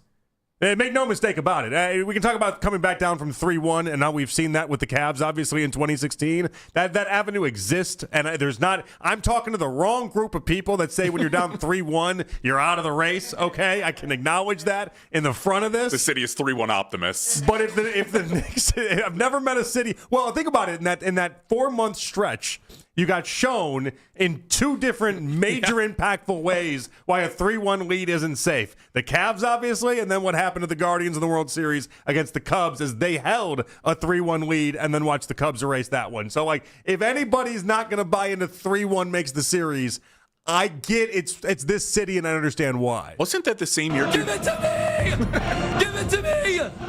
But this series is over if the Knicks win tonight. The series is over if they win tonight. Spurs are drawing dead if they don't take this game this evening. Wasn't 2016 the same year that the Warriors came back from 3-1 against the Thunder in the Western Conference Finals as well? Yeah, it was the same year. Yeah. So, I mean, if you were paying attention to the rest of the NBA, you also saw 3 of them in the same and it's happened like a handful of times across sports history. Right. We just happen to be on a generational run in 2016. And maybe this is the year of the Sixes. I don't know. 2026 is going to have it happen, but I just don't see that going down that And the Indians did blow a 3-1 lead against Boston in the ALCS in 07. So basically what we learn is 3-1 in basketball for Cleveland, good. 3-1 in baseball, bad. Bad. Don't want to see that. Don't go up 3-1. 3-0 is okay. 3-2 might be all right. 3-1 is bad. I'll never forget being on the field at Wrigley on the field after Game 4, and because the way the Cubs at the time their visitors dugout was set up was that you had to do all your interviews on the field after the game, so nothing was done in the clubhouse. Usually after this we'd go to the clubhouse. Didn't work that way at Wrigley. They've since fixed that, but it didn't at the time. And talking to Kipnis, and I swear to you guys, he thought it was done. He thought the series was over. He thought it was blouses, like that was it. And it was so matter of fact, and he was even getting cocky about it too. And he's one of my favorite players ever. I love Kipnis, and I love talking to Kipnis. But he was like cocky about it even. And I remember thinking to myself, yeah, you got a right to be. Like, yeah. I mean, and you're hanging on by a thread with that starting pitching staff that the Indians had at that time, especially in that series. And Kluber he'd already gone games 1 and Game 4. And so you knew that it was just such a foregone conclusion, and it's just so heartbreaking for so many reasons. But all right, either way, it doesn't matter. The point is, Spurs lose tonight. Spurs lose the series. Yeah, I mean, I can't make an argument against you. I think this is too young of a team. Like, this seems very good and probably better than they should be early on in their tenure, right? Like, Wemby is the leader of this team. They really don't have, outside of like Harrison Barnes, a veteran leader on the team. Yeah, like maybe De'Aaron Fox is supposed to be that, but he's not. Yeah, but that's not. He doesn't have playoff success to ride on the back of really throughout his career. I think he's got like the most playoff experience out of anyone on the team, right? Isn't that? I mean, probably, but I'm saying like playoff success. I think they had like 8 total playoff games or something incredibly tiny, like going into this. Like that's, and that's fine. I understand it. I get it. I agree with your sentiment. You got to walk. You got to crawl to walk to run in the NBA, and there are levels to this for a reason. And the idea that Wemby in year 3 can already be checking off all these boxes, it seems like he's already outperformed what you should be expecting, while also understanding the part of this that I feel like is just lost on everybody, that for so many months everyone told us it's Spurs or it's the Thunder, and that's it. And now the Spurs have a chance, and now everyone's going to they're too young. Yeah, well, listen, I mean, it's a fair rebuttal for why they wouldn't be able to come back 3-1. I don't buy into it as much as why they can't win this series. But you drop 2 games. It's a pretty simple equation. You drop both of your games at home, you better walk into the opposing arena with a chip on your shoulder and walk away with that series being 2-2. I mean, I thought the foul conversation after Game 3 was loser talk. I didn't like that out of Mike Brown. About it last night. I didn't like that out of Knicks fans. I thought that was loser talk. But And acknowledging 26-8 in the second half free throw advantage, not great, but still loser talk. There is a world that exists where Wemby hits the final shot to end game 2, and the Spurs are up 2-1, and we're talking about this in a completely different scenario. So, like, I don't want to call them dead. I just don't know how, if you get this win tonight, if you're the Knicks, how you don't think the series is over. Well, and they've shown Wemby looks gassed every other game. Like, he's having stretches where he looks awesome, but it's too few and far between. They overworked him. He hadn't played 40 minutes more than twice and in the entirety of his career before this playoffs, and now it's every game. Listen, like, the Knicks have shown over these series that they can win on the road, and they will consistently win on the road. Like, do I think they're going to take every game on the road for the rest of the series? I don't think so. Like, I mean, obviously there's only one more here or two more here to go in 5 and 7. But if that's how they have to win, I don't think they're going to get it done that way. But they've shown the capability to do it. They have the power to do it. You cannot rely on, home court advantage is going to take us the rest of the way, and we got to steal one more in the Garden. Like, you have to go protect home court. You actually have to, like, I compared it to the Cavs series against the Pistons. Had they lost those first 2 games and they had been in Cleveland, I would have looked at this team and gone, you don't walk into Detroit and take 2, you're dead. Like, there's just no way. The team does not play well enough on the road. Spurs have to become a road team in this playoff series. They have not shown that they have the killer instinct throughout the playoffs. Now, they've been able to finish teams, but they let the series against Minnesota with a non-100% Anthony Edwards go 6. They let the Thunder, obviously a really good team, but that series goes a long 7. 7, yeah. Like, you don't have the killer instinct to walk back from 3-1. You haven't shown that in this playoffs. The New York Police Department, by the way, has banned spontaneous gatherings outside of MSG ahead of Game 4. What are we doing? Well, they know what they're doing. Well, ahead of Game 4? Yeah. They need to ban it after Game 4 because I'm watching Spurs fans get assaulted. New York City can't handle it. I mean, clearly. They're just looking for a reason to riot. They're just looking for a reason to just get in trouble is all that's happening here. I see all the watch parties and everything, and like some are happening in Central Park and all this other stuff. I think that part's so cool. It also kind of sucks. That realization that it's two Americas that way. Like, there's people that can afford these tickets and live in one tax bracket, and then there's so many great diehard fans that just have no chance. Zero chance. I'd like to make it clear I'm in the no chance bracket. That sucks. That's so awful. You're such a diehard fan to be like, I can't even dream a world where I could possibly pay for these tickets and be able to go. Like, that sucks. All right, 216-474 to below 92. In case we missed it, coming your way next right here in the Fan.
disease. Control is everything to me.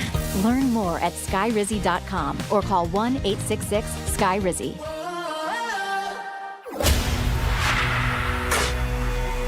Headline sports news every 20 minutes from the University Hospital's sports desk. We are Sports Radio 92.3 The Fan. Final segment of the show. Glad you guys could all be with us here today.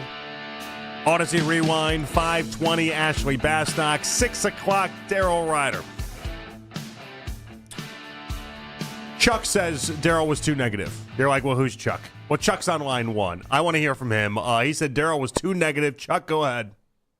Yeah, hey.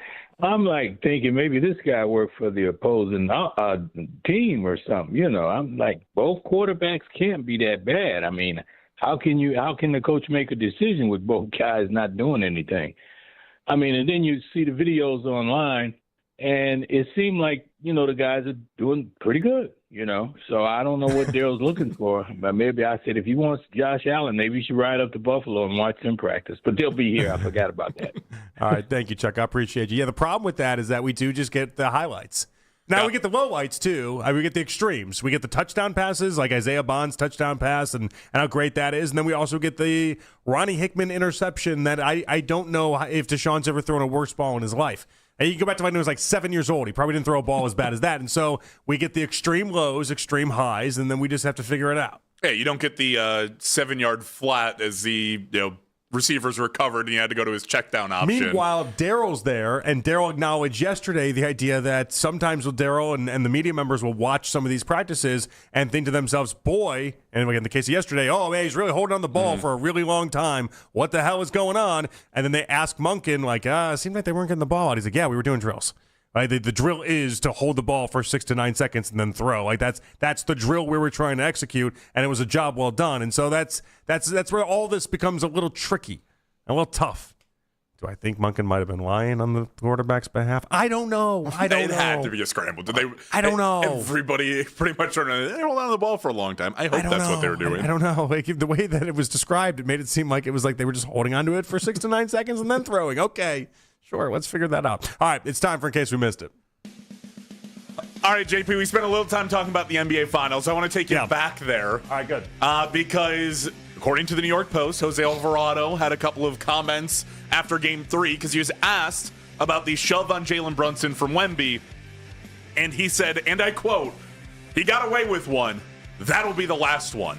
Oh, yeah, right. Okay. Is there anybody who is less intimidating to have said that on the Knicks than Jose Alvarado? Like, Mitchell Robinson says it. It's like, wow, Mitchell Robinson actually, size comparison. Grand Theft Alvarado is what they call him. Yeah, well, okay, so what's he going to do? Try to steal the ball next time Wemby has it? He's going to, like, palm his head and hold him away from him. Like, he's going to dive at his knees? It's a great nickname, though. It is. It's really good. Grand Theft Alvarado. Fantastic. I don't know what's going to... But there was no way they were going to give Wemby any sort of real punishment on that. Some people were making the suggestion that in the final review, they had to go back and then retroactively give him the flagrant one and have suspension be on the table. And it's like, in what world is that going to happen? It's not. Not going to happen. You can't do that. It's not going to happen. One, it's like... Even if, by the way, I do think it would have been the right call. Like... Could it have been a flagrant one? It definitely could have elevated at that point. We've seen flagrant ones called for less. Definitely could have been. I also, you're going to put Wemby's suspension while he's down 2-1. You're not going to do that. That's the point. You're not going to do that. Decimate your product. But again, like Mitchell Robinson says this, I'd be like, wow, Mitchell Robinson might actually hurt Wemby if something like, what's Jose going to do? Untie his shoe or tie him together? Like, the guy's like 6 foot tall. Wemby is 7'5", and I get he's slim, but there's only so much you can do to attempt to injure another human being on the basketball floor. So Wemby is still at 2 flagrant points in the postseason. When you get to 4, you're subject to the automatic suspension, right? Yeah. He's not getting any more flagrants, guys. Like, I'm sorry, he could accost people on the court. He could go up to somebody and punch him in the face, and he's not going to end up with anything that puts him in danger of being suspended. That's just not how this is going to work. The same way if it was Jalen Brunson on the other side, like Jalen Brunson's closeout where he got called for a flagrant. If he had 2 or 3 flagrant points, I guarantee you they walk away from that and they go, it's a foul on Brunson. not enough space to land, but he didn't, it wasn't a reckless closeout. He could do the Naz Reid elbow to the jaw thing like he did before. It's not going to be called the same way now. Flagrant one. It's just not. I'm sorry. Like, this is how this works. I don't make the rules. I just live in the world where the rules exist. Wemby will not end up being suspended at any point. I do think Grand Theft Alvarado was right. He's not going to be the one to put out the hit. I think he's right in the idea that Wemby was wrong here, though. But who cares? Why are we asking Jose Alvarado this question? Like, again, give me Mitchell Robinson, give me OG, give me somebody with an actual, a backbone in the conversation that could do something. By the way, LeBron spoke to Time, and on the GOAT debate, he said, I'm not taking nobody over me. He said if there's a general manager and he's eyeballing all of us in a baseline with the number one pick, it's going to be hard not to take me, champ. You taking LeBron first? Oh, every day of the week, that's LeBron. I like that LeBron doesn't care where MJ sits in this. That's a good development for LeBron. I like that for him. I mean, he's right. If you had the number one pick, you're not taking LeBron over MJ. I think he's right, but there's enough old heads that are just never going to agree with that. All right, thank you to Mac Robinson on the board. Yes. Thank you to Jake Murrin producing today's show. Mike Markoch doing the updates, and thank you to you, Jake Volnick, for hanging out and keeping me company for the last 5 hours. It was a great time. I look forward to doing it again sometime. All right, definitely. Could be tomorrow. We don't know. Could be. But stay posted.